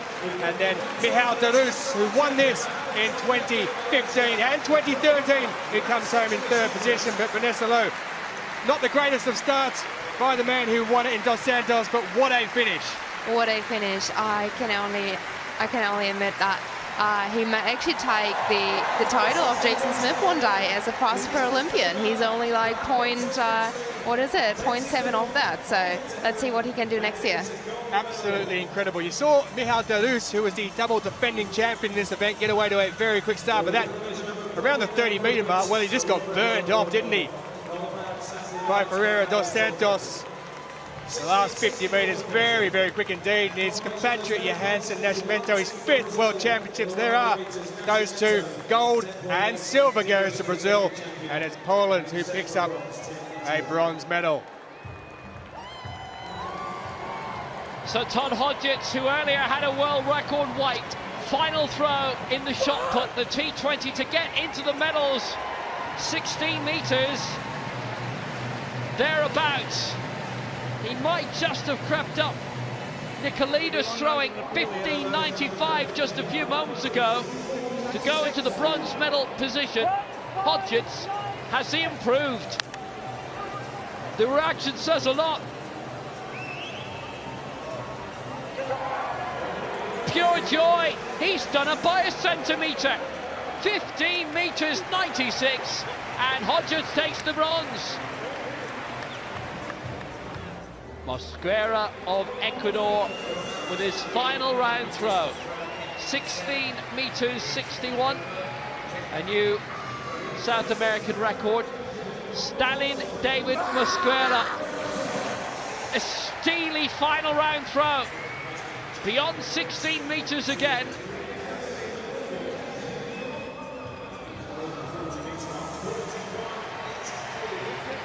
Needs to be beyond that new world record of 17.29 to take the gold. Doubtful it was that far. 16.61 was excellent for Mosquera earlier. He's improved it. 16 metres 72, a new South American and Americans record. Mohamed Zayed Zulkelfi with Brazilians celebrating in the background. They'll be about to be joined by a Malaysian. Zulkelfi's got the world record. He's got the gold. And where that landed for him, it is academic. Remember the name. Another world title for Mohamed Zayed Zulkelfi. The reigning Southeast Asian Games, Paralympic, and now world champion. And he's world champion for the second time. 16.64 to round off, but 17.29 wins it for him, and it's a world record. So the elongated men's shot put ends with Zulkelfi taking gold for Malaysia, Mosquera the silver for Ecuador, and Hodgetts the bronze for Australia.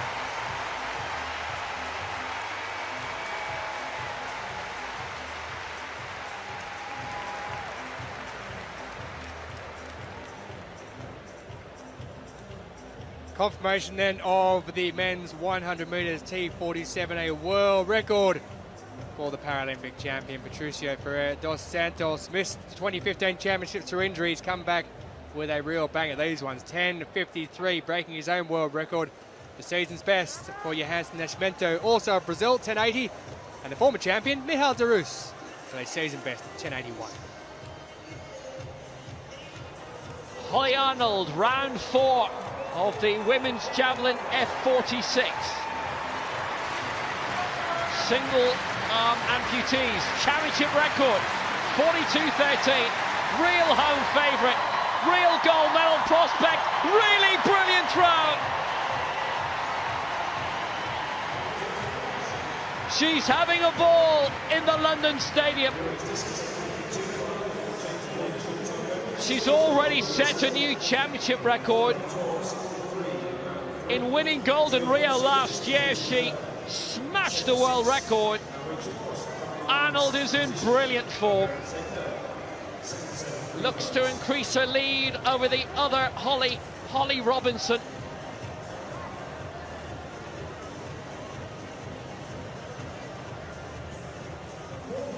Two championship records she's set already, followed by a world record, 43:02.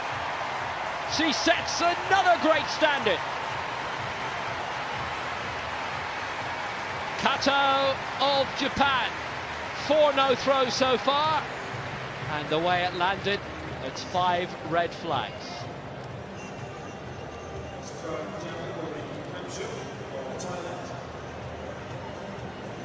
Kamsuk of Thailand. She's currently in the bronze medal position. Well, a foul in a previous throw, so improvement required. A season best, though, earlier with a third, 29.86 in third, but not happy with that. Kamsuk, certainly no improvement.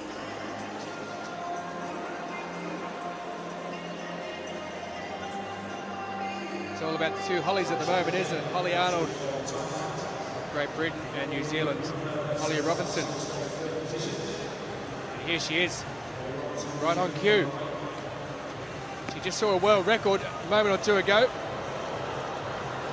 And that's over the 40-metre mark. The first 3 throws of hers were under 40 metres.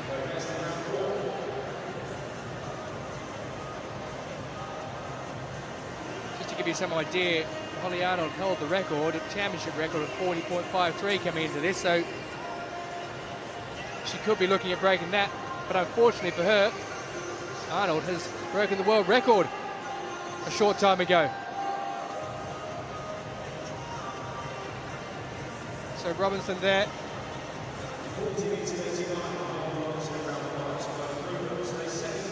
.40.89, so no improvement on the area record set earlier of 41.83.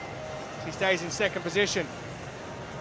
That lady there, sporting the Union Jack on her arm, is the leader with a world record. And what can she do now? 43.02. The world record in her 4th attempt, as she gets the crowd going for a 5th.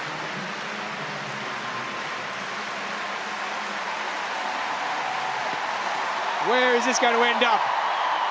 Where indeed, that is very big as well. It may not be up there with the 43.02 just a moment or so ago, but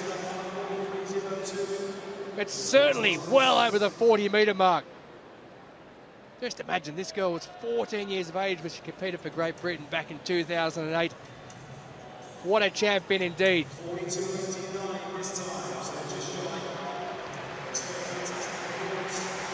She doesn't beat it. She's 13 centimetres off, but 42.89, some absolutely massive throwing from Arnold. Here's Kato with her final throw. She needs something because at the moment there are 5 fouls to her name.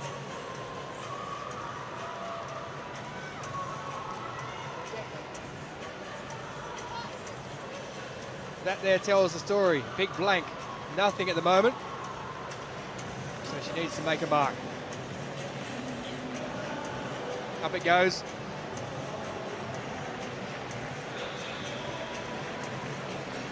White flag given, so she will have something. She won't have the ignominy of throwing 6 fouls.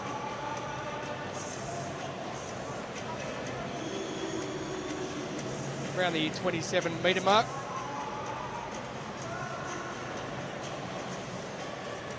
(26.48) leaves her in 5th position at the bottom.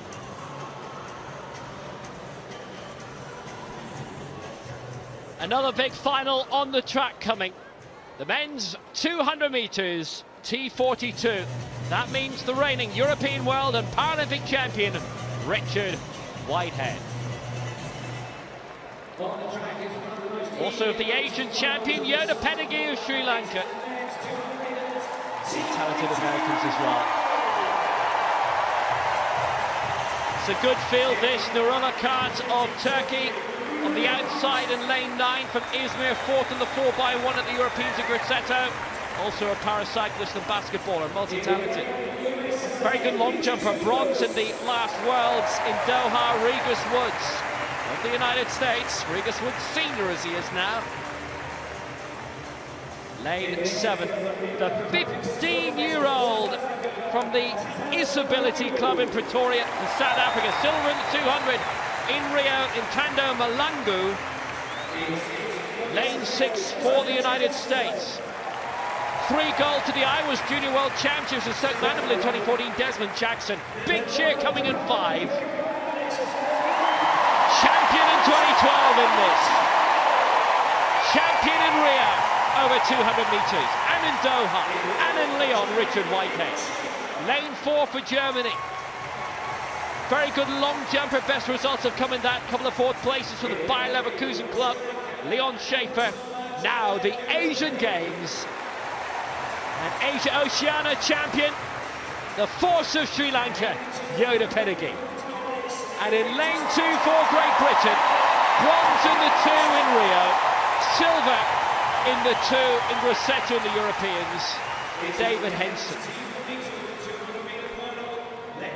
The world record set earlier this year at the Knotville Grand Prix in Switzerland by Richard Whitehead. 200 is his distance, particularly the second half. Whitehead, such a great champion, memorable champion in this race, in this distance 5 years ago. Henson in 2, Yoda Pedagee 3, Schaefer 4, Richard Whitehead here in 5, Jackson 6, Malangu 7, Woods 8, Cart in 9. T42, the final of the men's 200 metres.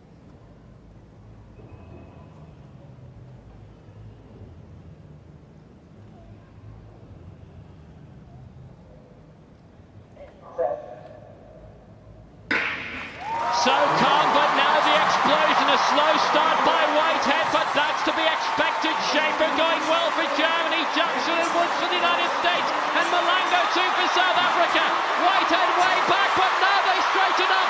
Whitehead hitting the front for Great Britain in the London Stadium where he won the Paralympic title. Here we go again, 23-28. Whitehead, gold for Great Britain, a championship record to boot. Home sweet home. He turns 41 at the end of the week. Happy birthday, Richard Whitehead. He's done it again. He's unstoppable at 200. 23-26, confirmed as a new championship record, but Whitehead confirmed himself as an all-time great a long, long time ago. They love it. Great race from Malango also, waiting to see if he'll be confirmed in second place. But Whitehead with another magnificent victory in this London Olympic Stadium. Henson, I think, just crept into the top 3, and he has. Bronze for Henson, silver for Malongo of South Africa, but there is only one, Richard Whitehead. the crowd certainly did a great job in supporting the athletes. They clapped loud, they pushed them down the road, they made them finish strong, so amazing times, great race. Championship record for Whitehead, the 100 to come later in the week, but the 200 really and truly his domain. Always a slow start, it's awkward for him on the bends, he'll fall back. That was the case of that famous final here in the 200 5 years ago. But here he comes, he straightens up, he's into his stride, and when he straightens up, it's a different story. Schaefer has started very well, led for a little while, Melangu also, but here comes Whitehead. He's in his own patch, 200 metres his distance, and Whitehead the champion again. Championship record, 23-26, and it goes from a very awkward style likened to a helicopter perhaps, but when he straightens up, so different, so smooth, a different looking athlete, putting the effort in, and then the little signal to say, I've done it again. That's the photo for the front pages. Richard Whitehead, champion once more.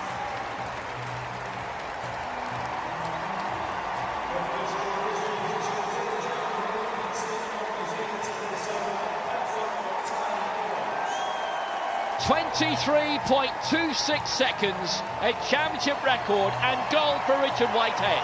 Melangu with the silver for South Africa. David Henson the bronze for Great Britain.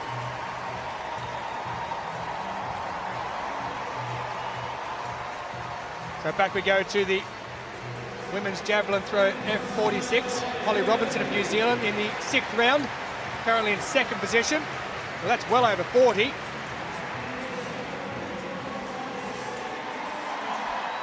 .41.83, her best. Leading up to this final throw. The world record broken by Great Britain's Holly Arnold. The Kiwi who was a Paralympic silver medalist last year. Behind Arnold. Waits to see whether she's improved. 42.41, area record.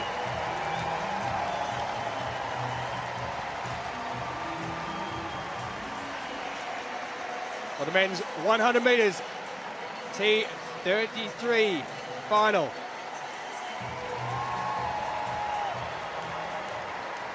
Ahmed Amatiri, he's the championship record holder. He's also the world record holder, and he set last month in Notteville in Switzerland.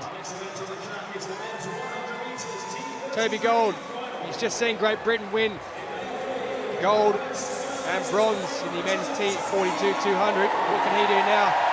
Silver medalist from the European Championships. Daniel Bramall, also of Great Britain, 4th in Rio last year. Silver in these championships back in 2015. That man there, the one to beat. Gold in Paralympics, and also 2 years ago in Doha. Very tough to beat. And rounding up on the outside, the third of the four athletes in this are all British. Andrew Small, his senior debut last year in Grosseto, 3rd place in the 100 metres T33, this event. So 3 Brits and a Kuwaiti. Ahmed Amatiri, that man.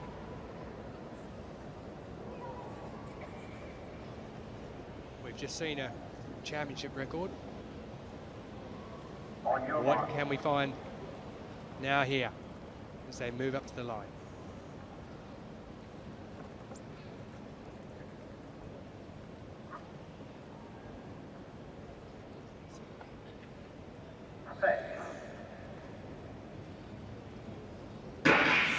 Away they go. Materi's got away a bit slower there on the outside. It's Andrew Small. He got away rapidly indeed. And in lane 3, Toby Gold has also got away. But here comes Al-Materi with that very, very fast finish. The Kuwaiti coming home with around 10 metres to go. What time has he come up with? 17:01. That's a new championship record. He's taken almost half a second off, or more than half a second, from his championship record in Doha. 2 years ago, 17:01. He started a little bit slow. It was Andrew Small, the Great Britain athlete on the outside, who got away quick enough. But a championship record for Almateri. Toby Gold takes second, coming home very quickly on the inside in 17:62. And then it's a fight between who came home between Bramall and Small. It's Small who's taken it, and Daniel Bramall who's come home in 4th position. But what an athlete he is, Almateri. You cannot hold him down. Very, very quick. After about that first 20 metres, he got away a bit slow from the start there, as you can see, but you'll see him just power away at that point just there. He really gets that arm speed moving, gets the wheels moving around. The wheel coming up on the outside of Andrew Small, putting in so much effort, but it's Almateri who takes the win. Second place to Toby Gold, and just by the barest of margins on the outside, Andrew Small. Only in his 2nd year at the senior level of para-athletics. But that man has been doing it for a long time. Almateri.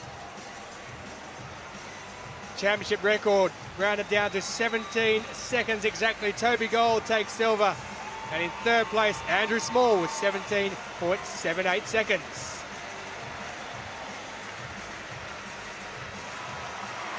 So, Holly Arnold rounding off a great competition. World record with a previous attempt, 43.02. Is she going to give us something else special? No. But she is the champion in home soil, the world champion again, to go the crown in Rio.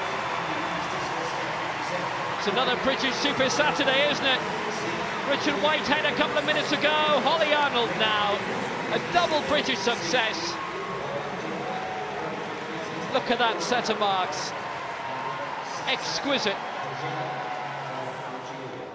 Holly Arnold wins the women's javelin F46 for the host nation Great Britain. A world record, 43.02, with a new oceanic record for Holly Robinson of New Zealand with the silver, and Sarang Kamsuk of Thailand the bronze.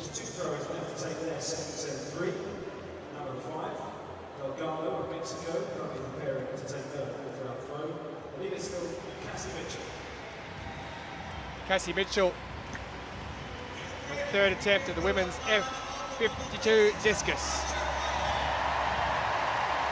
12:41 her second.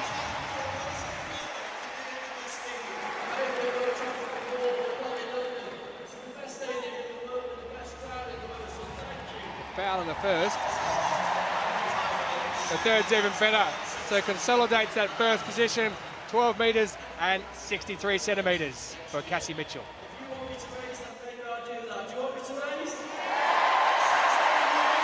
The great Wally Katila of Tunisia gunning for yet another world title. The men's 100 metres, T34.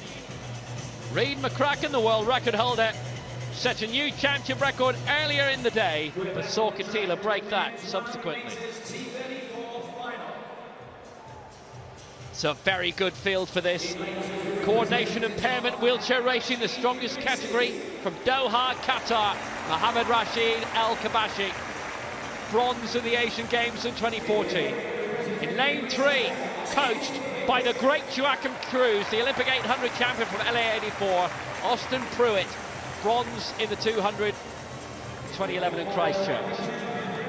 But here he is, the man who has won 4 world titles in each of the last 2 world championships, Wally Katila of Tunisia. In lane 5, the United Arab Emirates, the reigning Asian Games and Asia Oceania champion, Mohammed Al Hamadi of the United Arab Emirates, and he's the Paralympic 800 champion. Release the McCracken for Australia, Reid McCracken in lane 6. Silver in the 1, bronze in the 8 in Rio. 4 medals in Lyon in 2013 at the Worlds. Lane 7 for Canada, Austin Schmeek. Best result, 6 of the 100 metres in Rio. Lane 8, the double European champion in this distance, 4 golds in Swansea in 2014 at the Europeans, 3 in Grosseto last year, the Finland Henri Matti, and in lane 9 for Switzerland, bronze in the 100 metres at the last World Championships in Doha, and 3 medals, 2 silver, 1 bronze in the Europeans in Swansea. Bojan Mitic. McCracken with the world record earlier this year and the championship record earlier today, which Katila managed to snip a bit off. McCracken in 6, Katila in 4. Stefan Rusch was due to be here as a fastest loser as well, due to a tight time with Mitic, but went down to thousands and he is out. So Al-Kabashi 2, Pruitt 3, Katila 4, Al-Hamadi 5, McCracken 6, Smeek 7, Mani 8, Mitic 9. The men's 100 metres, T34 final. Wheel back, please.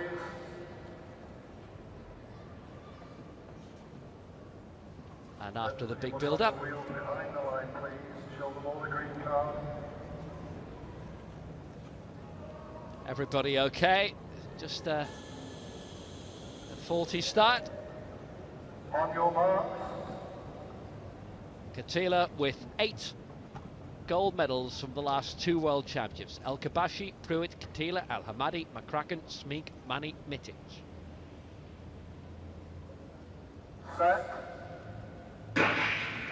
So away they go, and Katila with a brilliant start. McCracken not responding yet. Is Katila way out on his own? Now here comes Reid McCracken from Australia. Katila leading the way. He's going to do it again. The grey one in Katila wins it. McCracken in second place. Al-Hamadi third. It is 15 seconds dead. It's the 3rd championship record of the day. Over 100 metres at T34. And Wally Katila, 9 World Championship titles out of 9, 15 seconds dead. The legend grows. Katila's plan was to win 4 gold medals. He is the first one. Let's see if he can follow up. And McCracken in second place with that 15.40. It was a good performance by him. A new Asian record from Mohammed Al-Hamadi in 3rd for the UAE, 15.75. Great efforts from both. McCracken's world record is only 800ths faster than what Katila has achieved here. It's an absolutely sensational champion, and McCracken had looked very, very good this year. Worthy silver medalist, absolutely. He showed fabulous form earlier this year. I'm not sure what was wrong today. Maybe he just hit a wrong start. Maybe he had a couple of rough weeks. Anyway, still a great performance. Still silver medal. What a start by Katila, and McCracken coming into his own in the final 50, but by that stage, the ace Tunisian was way clear. It was just the 1 gold for Katila in Rio. They cut down on the amount of events there. He's hungry for gold, and he's got another. The 4-time champion from Lyon, the 4-time champion from Doha. Appropriate, he's wearing 4 here.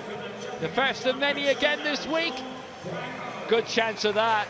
Katila takes the 100 metres ahead of Reid McCracken. Wally Katila takes yet another gold in his career. Championship record, 15 seconds dead. Reid McCracken, the silver for Australia. And Mohammed Al-Hamadi, the bronze. The United Arab Emirates with a new continental record. And Smeek, a continental record too, in 4.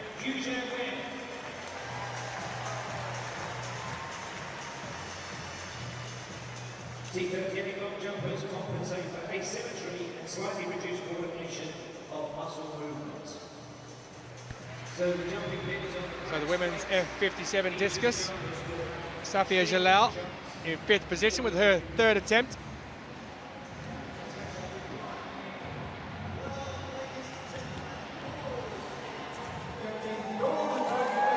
All 3 of their throws taken, of course, in that seated position at the same time. Well, that moves her up into 3rd position for Jalal, who was 4th at the Paralympics and 4th at these championships back in 2015, so an improvement. Nassima Saifi, her 2nd attempt, the Algerian.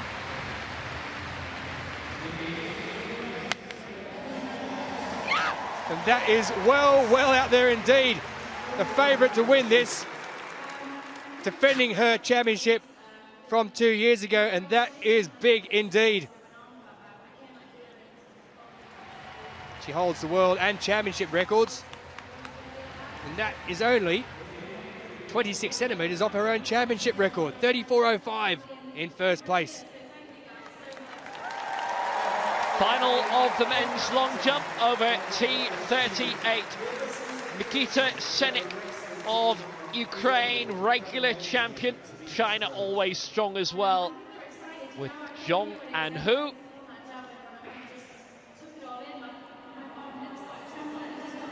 So let's join Nikita Senik then, and his first attempt of the competition. This is T38, the strongest of the standing coordination impairment categories, up against the world record holder and world champion Hu Jianwen of China, who goes shortly. Ukraine have been one of the great forces of European para-athletics and world para-athletics too. They're normally in the top 5 of successful nations. That's around 6 meters. Lives in Dnipro.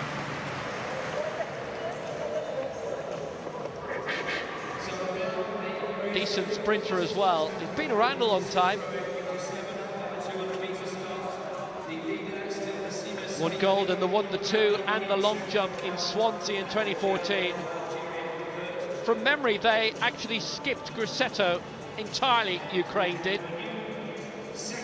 Last year's Europeans, Senek our leader, 6 meters 12. It's a solid start.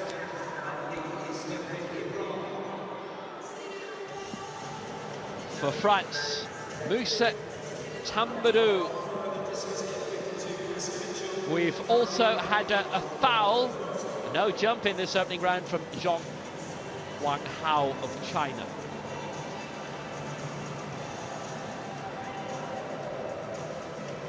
Great para-sport program, handy sport as it is in French.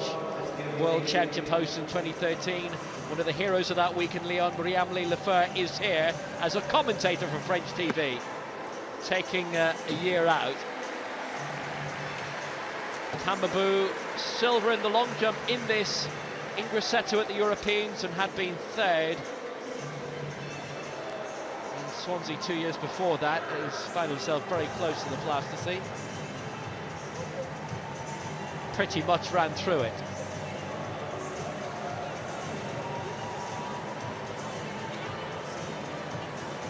Based in Paris, his hometown. 6th in Rio in the long jump. 5 meters 44, and he goes into 2nd place.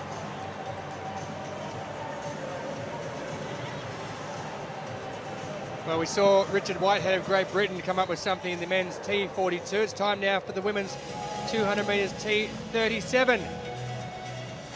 Mandy Francois Elie, the best of the performances this season, with her time of 28.26. And there she is on the outside. Championship record and gold in 2013 in 200 and the 100 metres. Didn't finish in the 2015 final though. She'll start favourite out wide. Liesl Gals of South Africa, semi-finalist in Lyon back in 2013, the fresh-faced South African. Natalia Jasinska of Poland, 3rd at the European Championships this last year. Plenty of work to do for her. Nita Bahi, well, she won gold here at this stadium over 400 metres at London 2012.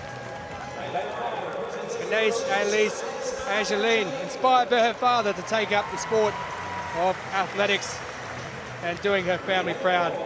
Ligia Scaroni of Argentina, she was 6th back in 2015.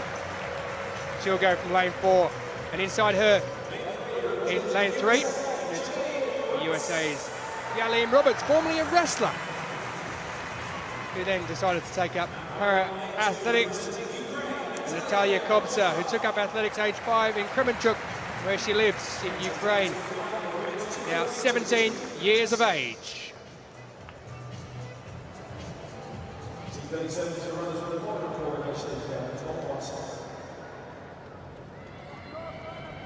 There are the records. Georgina Hermitage of Great Britain with the world record, not competing here. 27-21. And the lady who goes from lane 9. Mandy Francois Elie.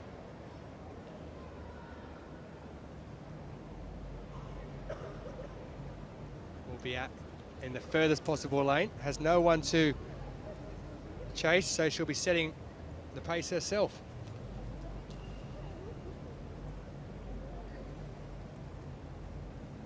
Kobza in 2, Roberts in 3, Scaroni in 4, Angeline in 5, Bahi in 6, Jasinska in 7, Gals in 8, and Francois Ali, who goes in 9 and gets out very quickly indeed.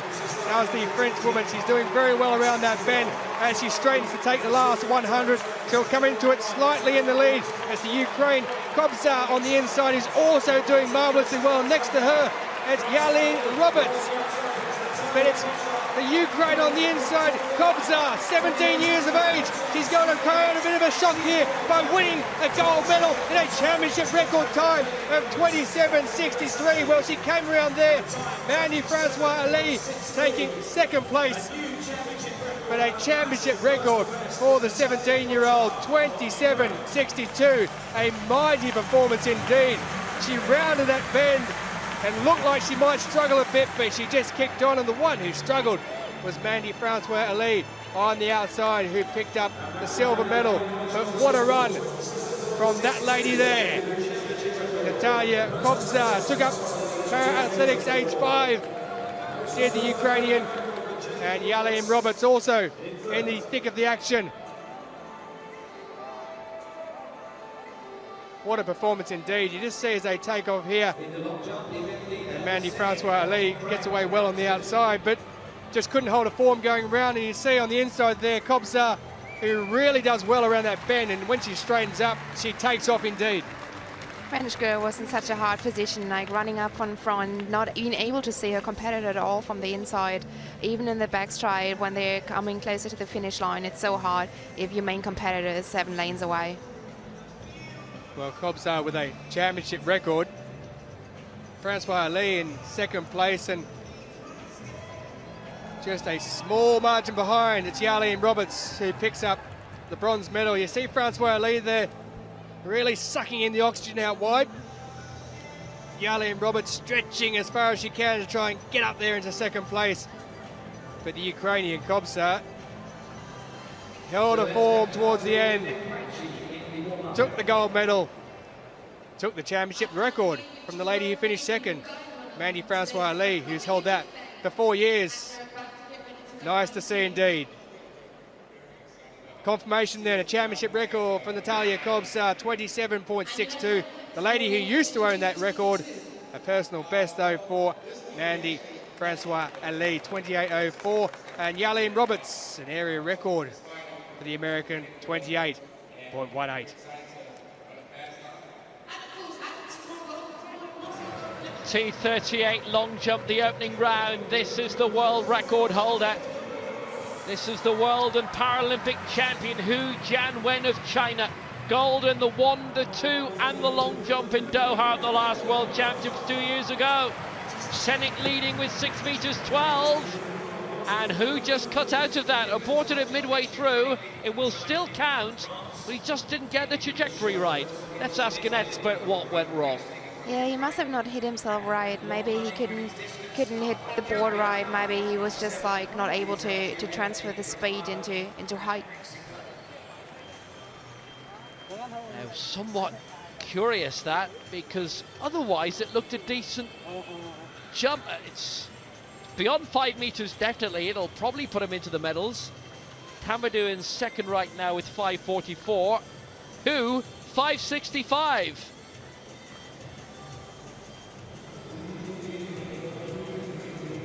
Kavtaradze of Georgia with his second round attempt, 5.40 with his opening try, and he does seem in some agony there.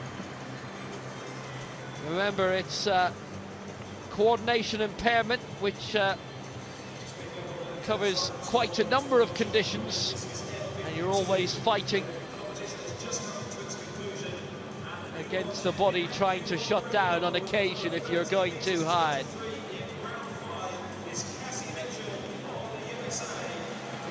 .540 was a solid start for Kavtaradze. That won't be too far off. 5 meters 31, and he stays fourth. Here's who, 5.65. Had he not pulled out of that 3/4 through, might have been 6 meters, might have been an awkward landing though for him. Senek at 6.12, hasn't improved, 5.87 in the second. Here's who, oh, awesome! And it's a white flag, and that's surely the lead. That surely is the lead. That surely is a great distance.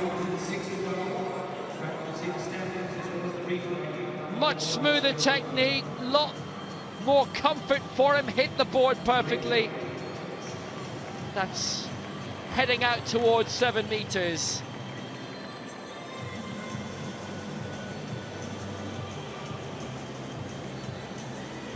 Who certainly coming out in front. It's a great attempt, 6 meters 80, and who is our new leader?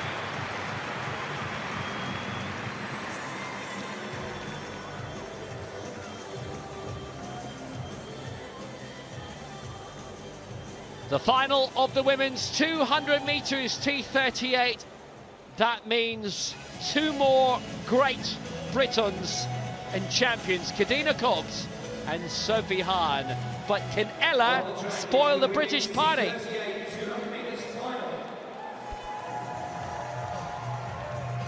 Sophie Hahn, reigning European, world and Paralympic champion.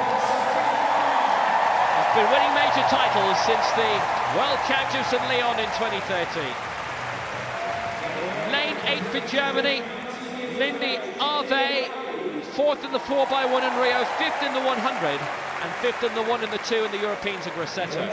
For Australia, Ella Pardee, former T20 athlete, 5th in the 100 and the 200 in the last World Championships. Lane 6, gold in the 400 metres in Rio, and in the cycling time trial, that was big history. The 100 metres champion in Doha, but didn't get out of the call room in time, wasn't allowed to start the 200, Kadina Cox. Lane 5, Tarita Blake for Australia, bronze in the 400 2 years ago in Doha. Lane 4 for Portugal, Maria Fernandez, bronze in the long jump back in 2013, but has never medalled on the track. Lane 3 for Poland, Anna Trena-Wietsiak, bronze in the long jump in Rio and in the Europeans, and bronze in the 100 in the Euros. And in lane 2 for Japan, Yuka Takamatsu, 7th in the 400 meters in Rio. Great field. Hahn up against Cox, bronze in the 100 meters for Cox in Rio. Takamatsu in 2, Trena-Wietsiak in 3, Fernandez 4, Blake 5, Cox 6, Pardee 7, Ave 8, Hahn in lane 9. 100 meters, 200 meters, Hahn's speciality. The women's 200 meters, T38 final.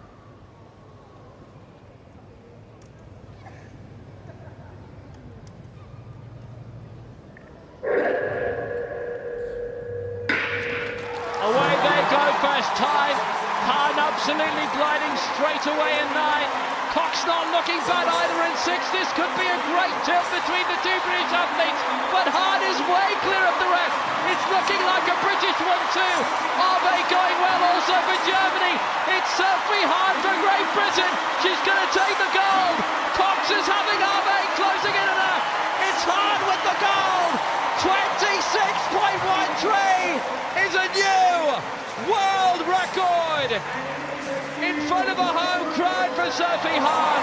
Ave the silver, Cox the bronze, but Sophie Hahn has done it again. London London 2012 came too early for her. She was 15, but she's come of age here in London. Twice the world champion, one-time European champion, reigning Paralympic champion, and she's won gold again, 26-11. Almost a British 1-2. Cox beaten for third by Linda Ave. Lifetime best for the German, 27.02. Hahn and Cox, a brilliant pair, a brilliant class act, but Sophie Hahn, a marvellous champion. She was too young and long, yet she got inspired. She couldn't win a gold medal in Qatar 2 years ago, but here she is as a gold medalist in the 200 meters. Glided through on the outside lane 9. She was way clear as they straightened up the stagger.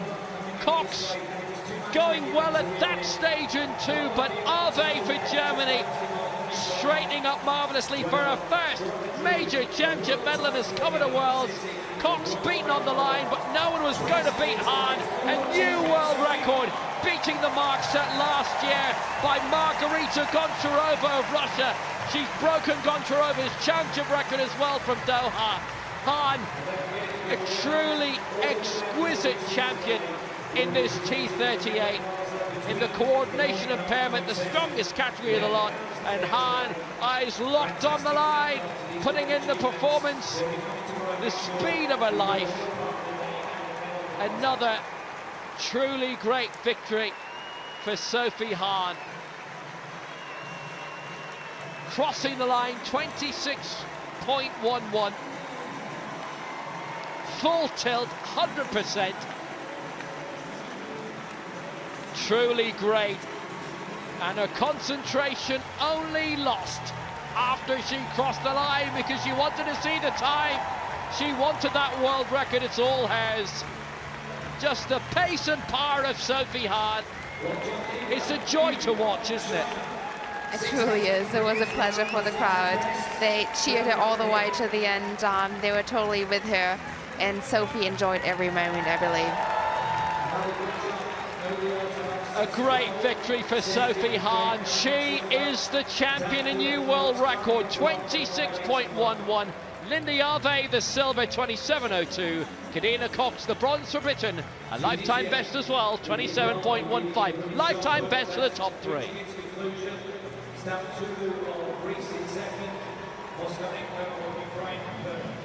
Back to the men's long jump, 238.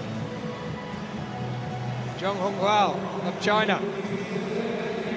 His third attempt. 2 fouls to start with. That one there, around the 6 metre mark. Slightly under. He doesn't like it, but he has a mark.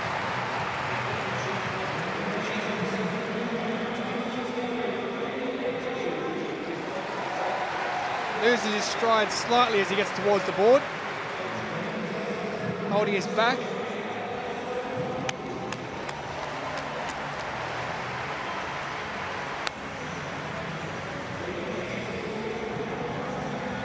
.562. He's in the third place. Champadu, his third attempt. Currently in 4th position, 5:44, his best to date.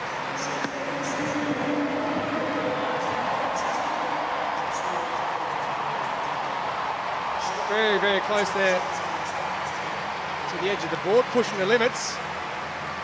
Well, That's he has given. to. He wants to win, and in order to make a good mark, you have to be really, really close to the board.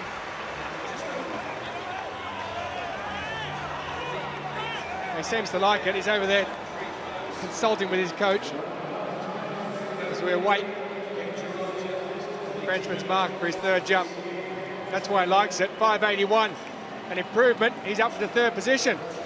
Usurps Zhong. Back to the F52. 6th round for Cassie Mitchell. Lady who won a paracycling world title in 2011. Silver in this in 2016 in Rio. Stiff competition indeed, but she's in first position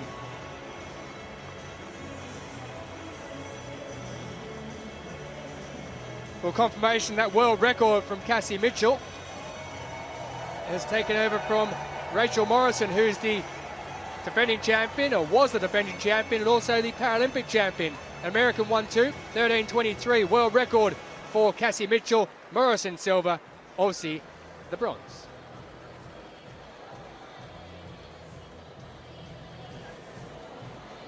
Well, we've seen some records, haven't we, so far this evening on day 2. The man in lane number 3, David Brown, he knows how to break a record or two. The world record holder in this men's 100 metres T11 event. One of 4 taking part in this visually impaired event, with all the runners running with a guide. Di Dong Dong, bronze medalist from 2 years ago, will go with his guide. Mao Di from lane 1. In lane 3, there he is, David Brown, season best of 11.10, lifetime best, and a world record of 10:92. That was set in Walnut in California back 3 years ago in 2014. Goes with Jerome Avery, they're known as Javery. Naya Shikongo, the first Namibian man or woman to ever win an Olympic or Paralympic gold medal. And Lex Gillette, a long jump specialist, but he goes with his guy Mason Rhodes in lane 7.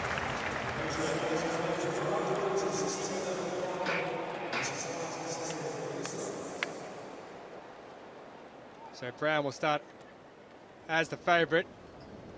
Currently with that world record, 10:92, but we've seen a few records lost or made this evening so far. Lucas Prado of Brazil from 4 years ago holds the championship record. Look out for that mark, 11.08. David Brown believes he is in with a very, very good chance indeed of taking the championship record to go with that world record. Perhaps we might see both fall.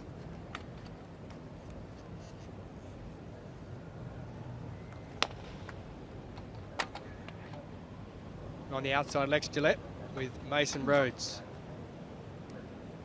going from 7. The Namibian Ananaya Shikongo, silver medalist in the Paralympics, will go from 5. Brown in 3, and Di Dong Dong of China in 1.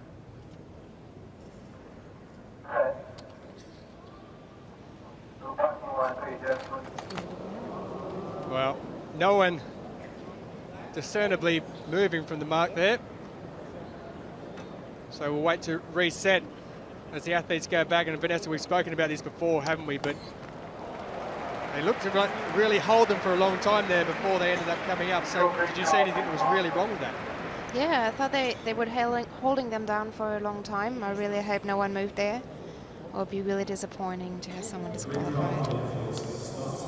Well, I saw the green card go out.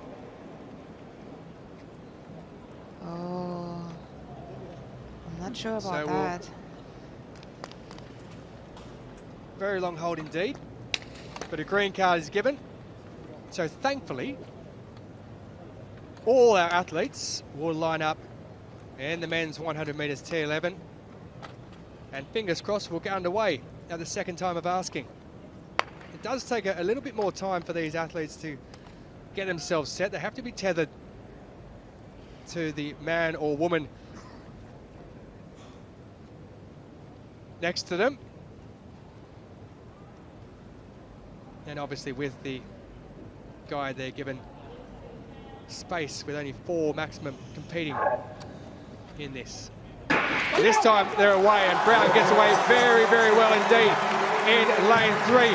Himself and Jerome Avery, Di Dong Dong on the inside, but it's David Brown who's going across the line in first place. It's Brown who gets there, 11:21, so he doesn't break the championship or world record, but it is that man who gets across, David Brown, and takes first place with Jerome Avery. He got out rather quickly indeed. He held his form as they came towards the finishing line, and there he is, the winner, the world champion and Paralympic champion. He holds the world record, David Brown. He takes the gold medal in the men's 100 metres T11. A decent run indeed for Vanessa Lowe. What a fabulous race. Big congratulations to both of the athletes. Also congratulations for the silver and bronze medalists. Great race. Ananaya Shikongo with a season best for him finishes in second place, and Di Dong Dong bronze in 2015, and he's picked up third place again at these championships in London 2017. But there he is, what a man indeed. An athlete of world class, David Brown. As I say, you don't need sight to have a vision. Indeed you don't. They held their form well, both Avery, his guide, and Brown. Di Dong Dong looked good for silver on the inside, but he just fell away towards the ends there. As the Namibian Shakongo came through, and Dong Dong just held on with a stretch there at the end to get across in front of his guy, which you have to do. And he takes third place from Lex Gillette, who was finishing hard and fast out wide. David Brown there, tethered to his guide, Jerome Avery, looking all the part, the class athlete that he is. Communication from Avery to Brown, and he'll let him go just before the line to cross ahead of himself. Just there. Synchronization, practice, and training does that. And they do plenty of. Confirmation of the result, David Brown, the world and Paralympic champion, didn't break any records, but he finished in a clear win, 11.20. Ananias Shakongo of Namibia, season best for him of 11.33, and Di Dong Dong in third place. Zhong in the long jump, T38, and it's the fourth round as he tries to get into the medals. 2 no jumps to start, 5.62, and now something better. Well over 6 meters, maybe over 6.5. He's found his form. He's found his place high in the table as well. What a contrast, Vanessa, from what we've seen earlier in the competition, by a long way his best. Yeah, definitely, he improved much. Sometimes athletes take a while to find their way into their competition, and he certainly did now. Who leading with 6 meters 80. Zhong goes into the silver medal position, and that's what he won in Rio last year, 6 meters 59. Well, women's F57 discus. Strata Bernal, third attempt.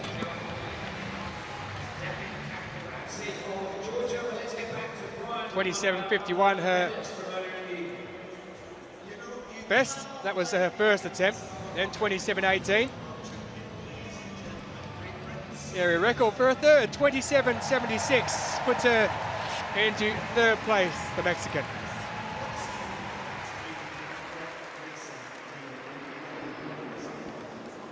David Katratzi of Georgia, currently in 5th position.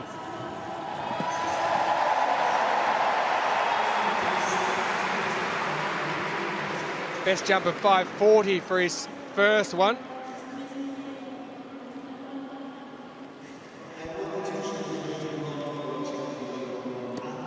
Just a longer and a shorter stride there, just couldn't get the power off the board he wanted, Vanessa. Yeah, usually that's actually the tactics most long jumpers take. They take a short, long, short step in order to get the speed directed in the right direction, which is up. He didn't quite get the height in this jump, so I'm not really sure what happened there.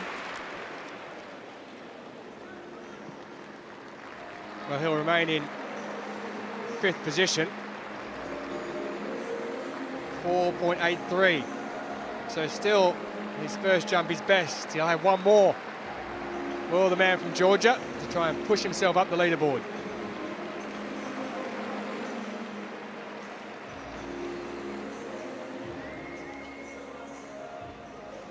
Final of the men's 100 meters T12, medium visual impairment, the reigning world and Paralympic champion Lenier Savan Pineda, the man to watch and for the rest to beat.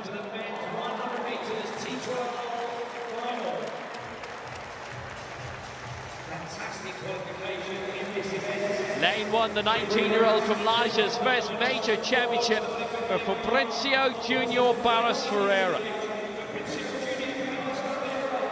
So done very well to reach this final. 11.11 his lifetime best.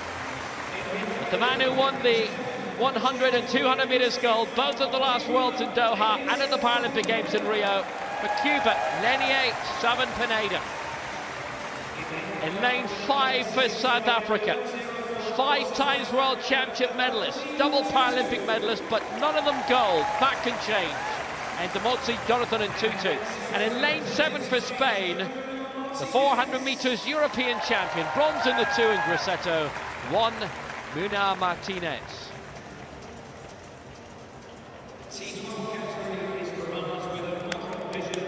Pineda with the championship record, winning in Doha, aiming for a 3rd consecutive major championship double here, but in Tutu alongside, you know, will make it hard. Silver in the 100 meters in Rio, finished last in the 100 meters final. 8th he was in Doha.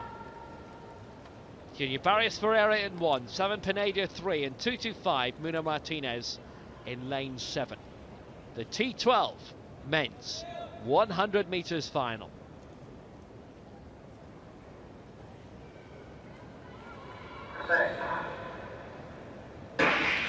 They're away. Pineda starting very solidly, and he's left in Tutu behind him. The South African trying to fight back, but Pineda's going to get the gold for Cuba. 10:73. It's a championship record. It's not far off Elchin Muradov's world record, but Pineda wins the 100 meters for the 3rd consecutive major championship, his 2nd world crown, to go with the Paralympic success in Rio de Janeiro. Pineda right now unbeatable over 100 meters. 10:72 has been rounded down to a new championship record. And like his cousins, Phoenix Savon and Erislandi Savon, great in the boxing ring. Pineda, an exquisite athlete. Fabricio Junior Barros Ferreira in 2nd place. Well, actually, I think he's come through in 4th. Slight miscalculation with the lower positions. Well, you know who the champion is. That's Pineda, and again Vanessa Lowe. You can't say any better than what he's done in 2 seconds. Muna Martinez there. He's certainly following both his idol in his footsteps. His idol is Ivan Pedrosco, a Sydney gold medalist. He's doing his best here to show what he can do and what amazing performances he can show. And he can do a lot. Lena Pineda, 600ths of a second off the 7-year-old world record set in Imola. Blistering starter was in Tutu, didn't get a bad start either, and you have to say Muna Martinez had started excellently as well. But Lenier Pineda, again in a class of his own. He's shown that in the last 2 major global championships in Qatar and in Brazil. Pineda, a man on a mission, and he succeeded. A guide optional in this, none of the finalists went for that. Why change a winning mentality? Pineda, excellent win, the little nod. Championship record, gold for Lena Pineda, 10.72 in Tutu, the silver for South Africa, and Muna Martinez, the bronze for Spain.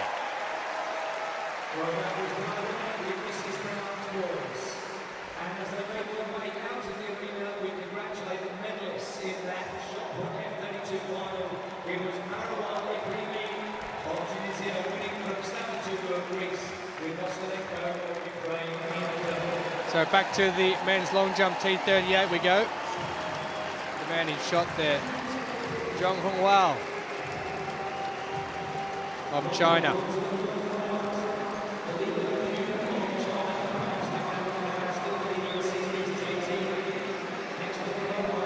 And Tutu gate crashing after his success.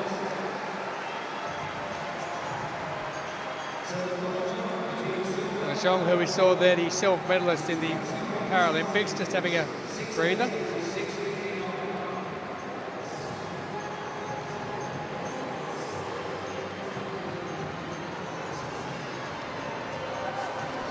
Getting himself ready. His 6th and final attempt. He's in 2nd position. 6:59 his best so far with his 4th. Well, that one there is quite big. That's a legal jump, but certainly much, much bigger than the 6:59 we've seen in his 4th jump. He composed himself and looks good. Had some deep breaths. And that's up near the 7-metre mark, Vanessa. Oh, that's really close. This is going to be a really, really tight one.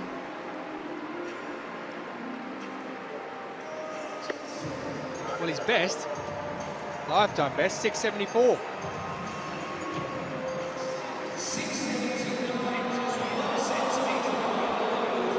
He's beaten that by 5 centimetres, 6:79. Remains in 2nd position, but a new lifetime best for Zhong Hongwao.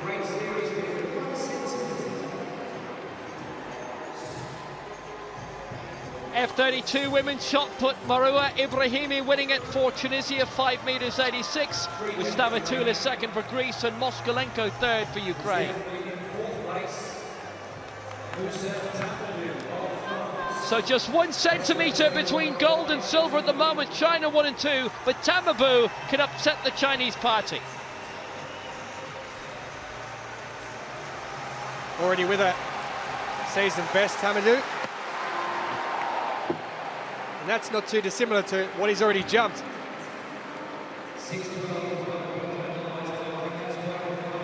.581 with his 3rd jump. Used the board to his full advantage there. We saw him a little early, didn't we? Very, very happy with that 581 when he jumped that mark. He had a foul either side of it, followed by a 561. The body getting tired, the mind awake. 571, so it doesn't improve, so he remains in 4th position.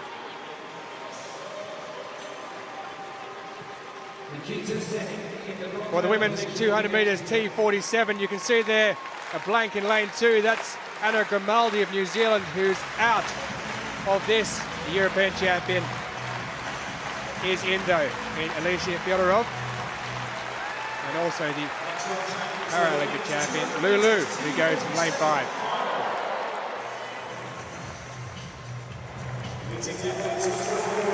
Tamra Kalu from Turkey, disqualified during last year's Euros, so the only way is up for Dilbert Tamrilaku.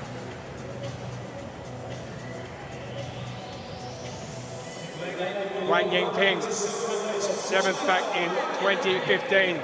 The Chinese athlete will go from lane 8, season best of 26:46. Inside her, the South African, Andruna Liebenberg, bronze back in 2015, 4th last year in Rio. She was a gold medalist over 400 back in Doha 2015. Deja Young, gold medalist at the Paralympics. Look for her from lane 6, over 100 and 200 as well. Strong in both. Lulu.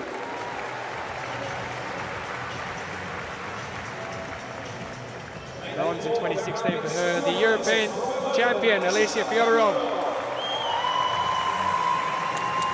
looking to improve on just being out of the medals back 2 years ago when she finished in 4th position and taking up lane 3. Sai Suji of Japan.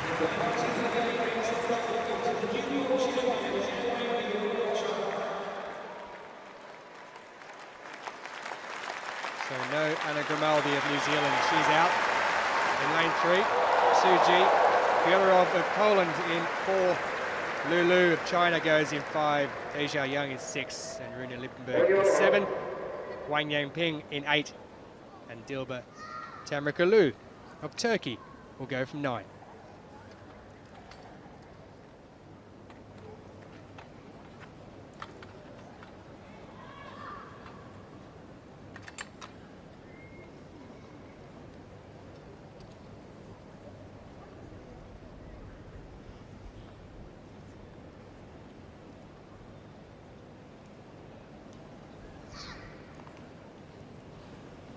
Paralympic champion Deja Young, looking to improve on silver from 2 years ago. Away they go, and Young got away very well indeed. There's already been a Rudaku is already out on the outside lane. She pulled up very, very sharply indeed.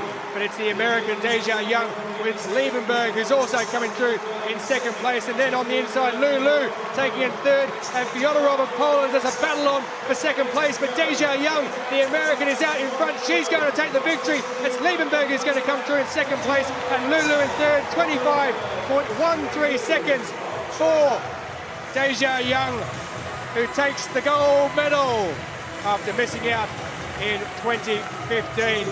No, Inés Castillo, of course, who's in politics these days, may come back, but at the moment the crown belongs to that lady, Deja Young, the American, who came home in first place in a season best of 25.10 seconds. In second, it was the South African Bruna Liebenberg, and Lulu of China, who looked to just sneak third place over Alicia Fyodorov.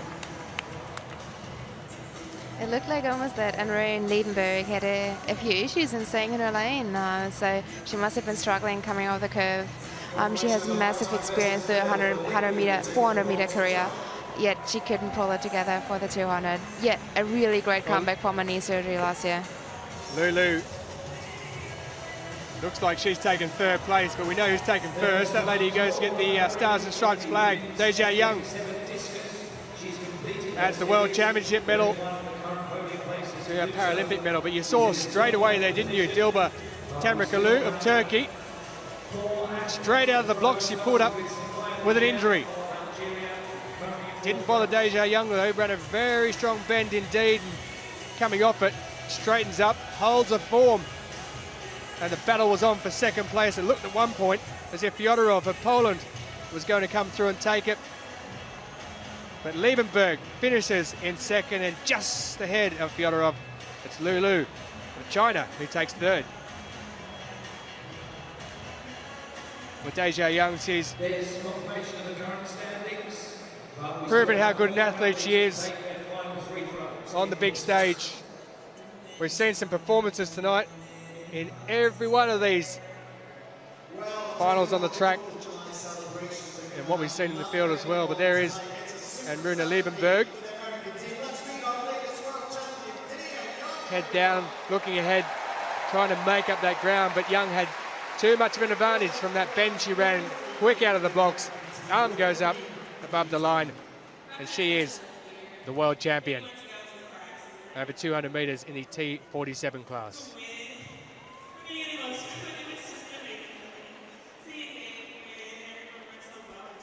Very, very happy indeed.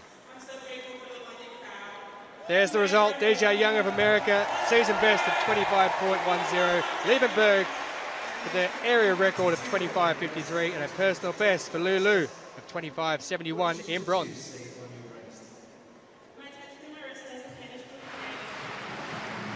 Back to the T38 men's long jump, the final rounds. Senik, 6.12 is best so far for Ukraine. The former leader needs to add over half a metre onto this in order to get up, but that's 6 metres, and that will not improve. That's his lot for the night. Good consistency. He's hit 6 metres 12 twice in the competition, in the first round and in the fifth. He's taken the bronze medal. And it is Chinese gold by this stage. Zhong with that excellent 6.79 we saw a few moments ago couldn't overtake who's 6 metres 80. 6.12 for Senik. Bronze for him. So here is our world champion for the second time. Did the treble in Doha, who to round off? About 6.5, he wins by a centimetre. Well, he's proving himself, Vanessa, to be the man to beat in this. He is, and he's probably going to be the man to beat as well for the 100-metre later this week. Uses his sprint speed so well. Hu Jianwen of China takes the gold ahead of Zhong Guanghao, who better sprinter really than Zhong, and on this occasion a better long jumper, but by the smallest allowable margin. 1 centimetre between them. Hu, gold for China, 6 meters 80. Zhong, silver for China, 6.79. And Sinek, the bronze for Ukraine, 6 meters 12.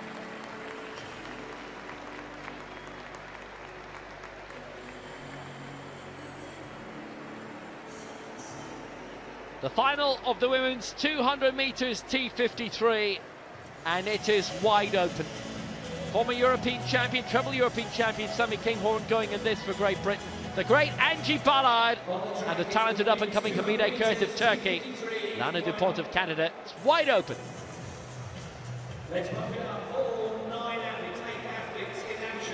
Starting again on the outside for the United States, based in Champaign, Illinois. Great parasport base there.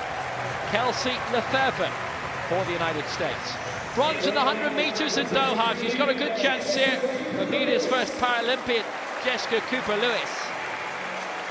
The treble European champion from Swansea 2014 in the 100, the 4 and the 8.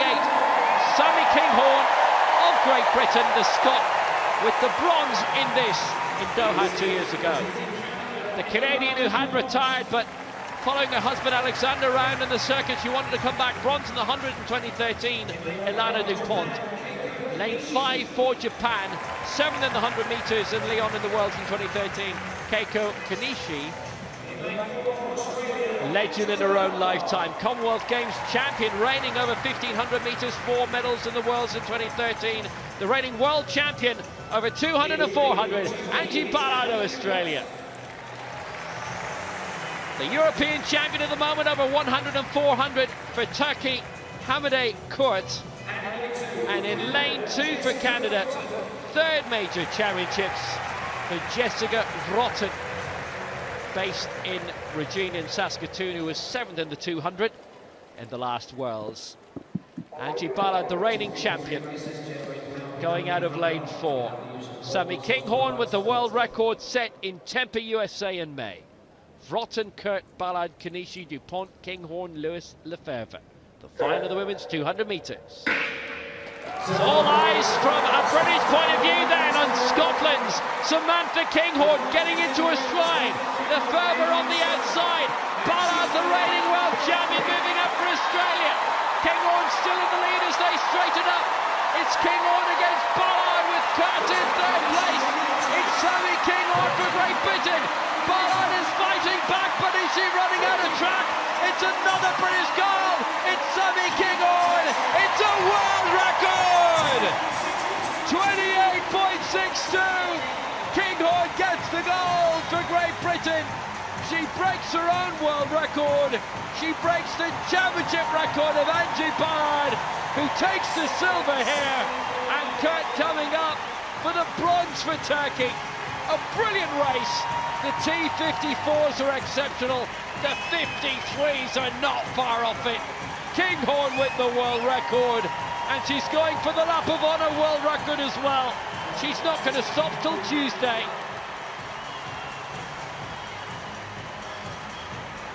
Angie Ballard, a real great in her own right, but Kinghorn inspired by the home crowd here. What an amazing evening for the Brits. What an amazing evening for this little young athlete, Samantha. Such a great night, such a great race. I'm really happy for her. Great world record. 3 gold medals for Great Britain. It's Super Saturday Mark II. And they don't come much more super than Sammy Kinghorn. The 21-year-old was an enthusiastic viewer when the Paralympic Games were here. World-class athletics returns to the London Stadium, and Kinghorn is a champion. Kurt, brilliant, up-and-coming herself, 23 years old, double European champion last year. silver in the 100 2 years ago to bronze here for her, and Angie Ballard, the latest major championship medal. First of those she won back in 1998 in the World Championships, which I think were in Birmingham. 2 golds she got there. She was trying to get into her stride here, but Kinghorn already had the momentum up and running for Great Britain. That world record set in the States in May of 28.67, surely in her sights, but probably on this occasion, she wanted the gold more than anything else in front of a home British crowd, and she got it. World record too, 28.61. Ballard very fast, possibly a lifetime best for her. It is a lifetime best for her. But there was no stopping Sammy Kinghorn here. And Angie Ballard, such a popular athlete in Australia, narrowly denied the goal. Yeah, she didn't have a chance here. She has another race to go, so let's see if she can claim a goal there.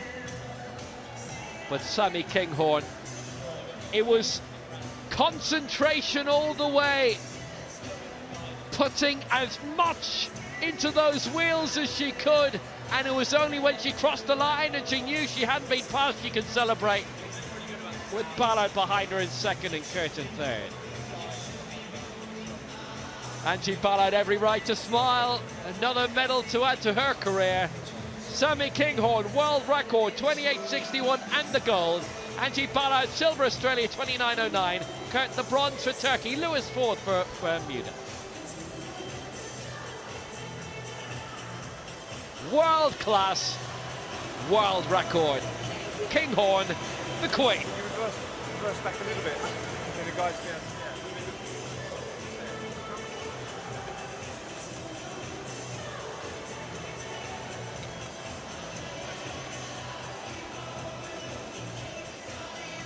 The wheelchair racing is just fantastic. It is a great spectacle. And we got one more to finish this off. That lady you can see there in the blue, Tatiana McFadden, who missed the 2015 World Championships in preparation for the New York Marathon. But she'll be going in this, the final event of the evening, which is the women's 200 metres T54, which will get underway in a few minutes' time. An even more Super Saturday, because that was Britain's 4th gold medal of the day. Hahn, Arnold, Whitehead and Kinghorn. Sophie Hahn only learned earlier today. Great sport running in the family. Her granddad was the Aston Villa footballer Larry Canning, who in later years, I remember as a kid, as a brilliant football commentator. His granddaughter is a brilliant athlete. Well, the crowd is certainly enjoying this. They've seen world records, they've seen championship records, and they've seen many records from their home athletes. Sophie Hahn, Holly Arnold, Richard Whitehead among them.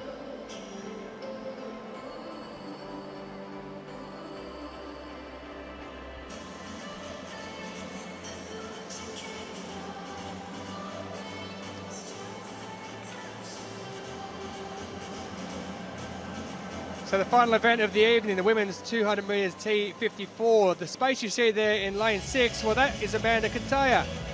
The Finn is out with a stomach bug, who won gold in 2015. But the McFadden sisters are there. Hannah in lane 8. And Tatiana is also there in lane 4.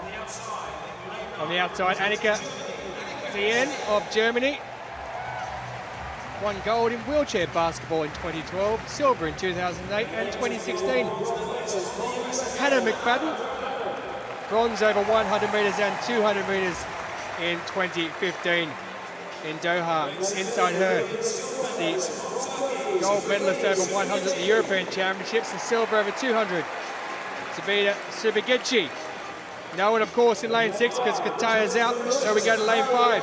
It's Marie Emmanuel Inés Alphonse, who names Tatiana McFadden as her most influential athlete. And there she is on cue. McFadden, what hadn't she done? Heats of the 1500 this morning, She's in the 200, 400, 815 here at these championships. 6 golds at Rio, 7 para titles in total, and 12 world titles. Alexandra Helbing of Switzerland will go inside her in lane 3, bronze in the European Championships in 2016. Marie Desirella Brandy Perline from lane 2, who won gold over 1500 the 2015 Indian Ocean Island Games. And Sherry Madsen, who seems to have been around forever, since the 1996 Paris, in fact. She goes from lane 1. There's your records, the world record since 2008.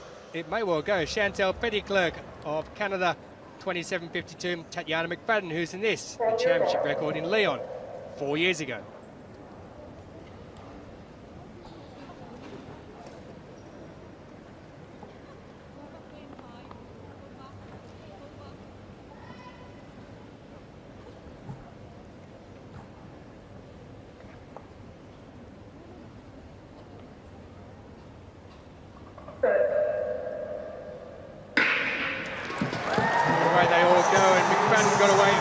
Very quickly. Tatiana, that is, who's already racing up towards the lead. Now wide there, it's Hannah McFadden, who's also doing very well around that bend. On the far inside, Sherry Madsen in 3rd place. But look at her go. Tatiana McFadden, it's Madsen who's chasing her down the inside. Tatiana McFadden out in front. Let's just have a look at the time, shall we? As she heads down towards the inside. And Sherry Madsen in lane 1, who's in there as well. Hannah McFadden in the outside. And 28.09, it's a championship record for Tatiana McFadden. Well, she started off ever so quickly. And it looks like it's an American 1, 2, 3. Hannah McFadden in 3rd place. Sherry Madsen who takes 2nd. And Tatiana McFadden. 7 para titles, make that 13 world titles for the American. What a performance indeed. The first person to win the Boston, London, New York and Chicago marathons in the same year. She missed the last World Championships, and what a miss it was indeed. Her presence not being there was felt. She struggled with blood clots leading up to the Tokyo Marathon early this year. She's spoken about that. But she's already won her first gold medal of these championships. She's 4 events she's going in. She's still got the 4, the 8 and the 15. There's her sister Hannah, who took the bronze medal, and Sherry Madsen. 1996 Paris she started. She won gold over the 100 and 400 back in Sydney in 2000, and she's still going very strong. There they are, the 3 Americans. No doubt they'll drape themselves in the stars and stripes, but what a performance indeed. A championship record. 28.08 for Tatiana McFadden. And what a performance, Vanessa Lowe. What a performance of the US athletes. Tatiana McFadden is not just an amazing athlete, she's also an amazing person outside the sport. She's an amazing representative of our sports. Claimed plenty of awards. She won the ESPN award, the Laureus award. She was named 30 under 30. She did pretty much everything she could.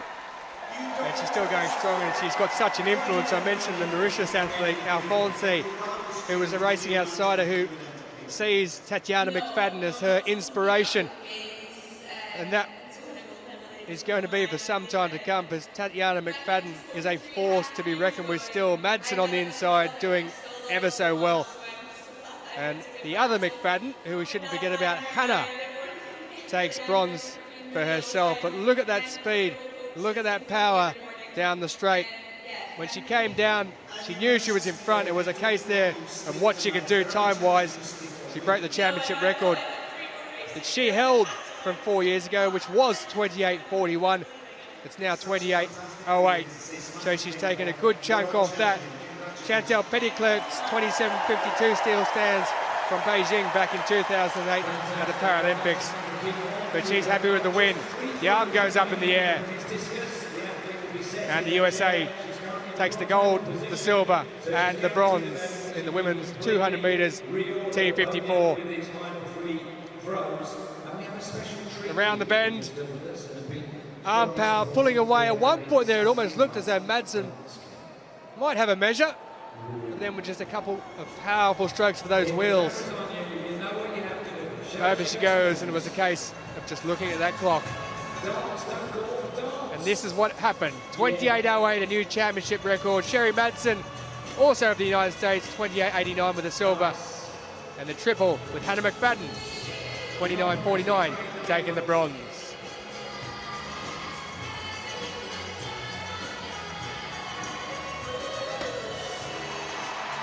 Women's discus F57, Nassima Saifi.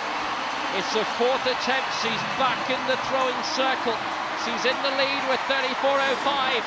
Surely nobody can beat her, especially with throwing like this.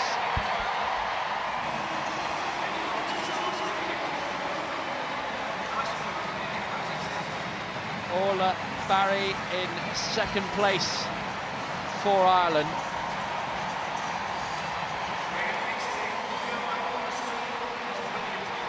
Saifi well in control of this.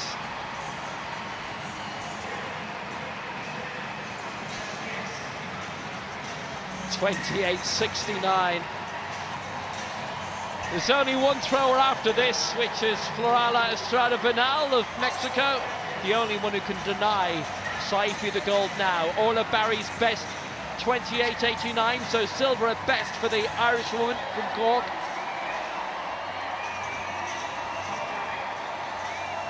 .34.05, Saifi's best.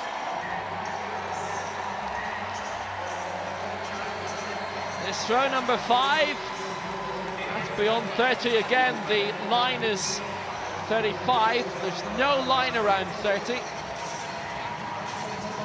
Remember, it spins round in an arc.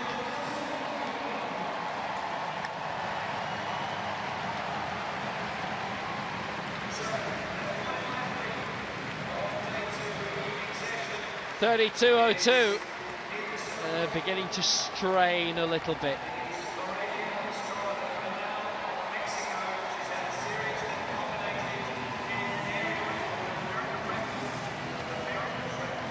But she's on the brink of another major championship.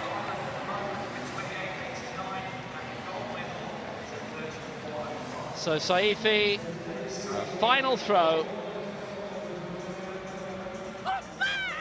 She's won the last 2 Paralympic crowns, the last 3 world titles.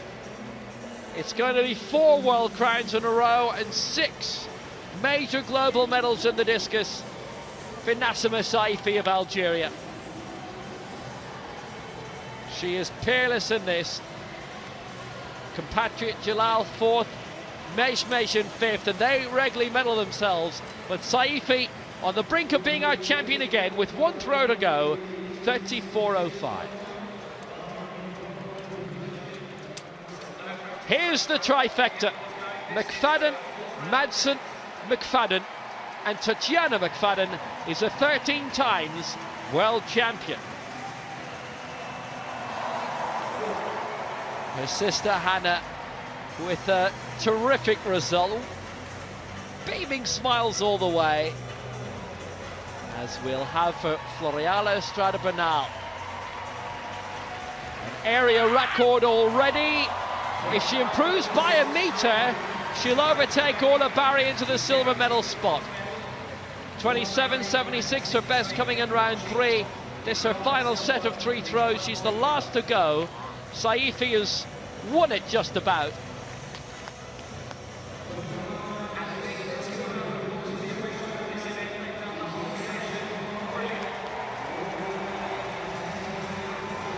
.28.89, the best throw of Orla Barry.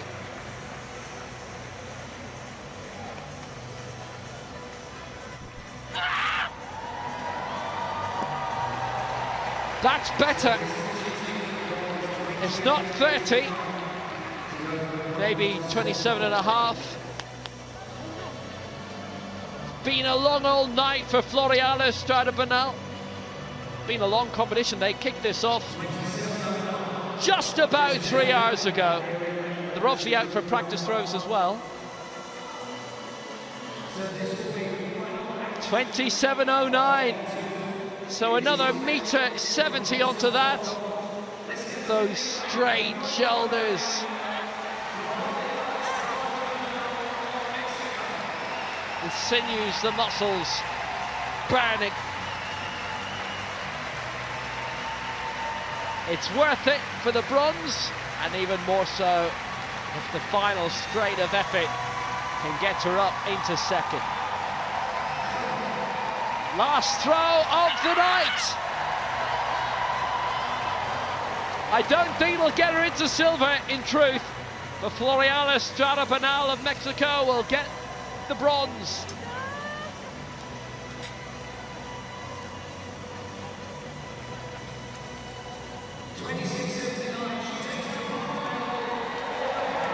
It's bronze for Mexico, 26.79. She got the America's record in round 3, but it's bronze for Estrada Bernal. It's silver for Ireland for Orla Barry, and gold for Algeria for Nassima Saifi.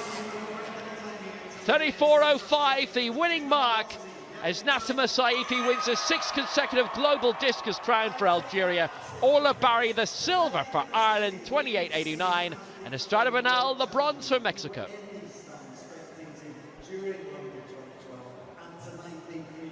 And for the rest, the season's best for Gendon Darja in 8th.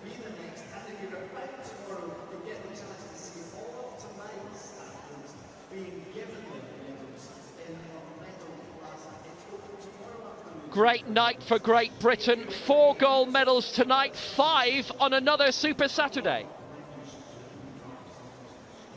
And that shows you what Great Britain have done. 6 gold medals, 2 silvers and 4 bronzes. They lead ahead of the United States, and what an evening it's been for Great Britain.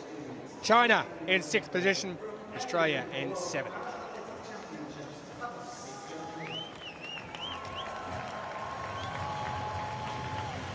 Well, Kenya also picking up 1 gold. India in 9th position. Plenty of gold medals there, all equal in 9th. 1 gold there for Uzbekistan at the top. And then the minor medals elsewhere. Orla Barry picking up that silver, of course.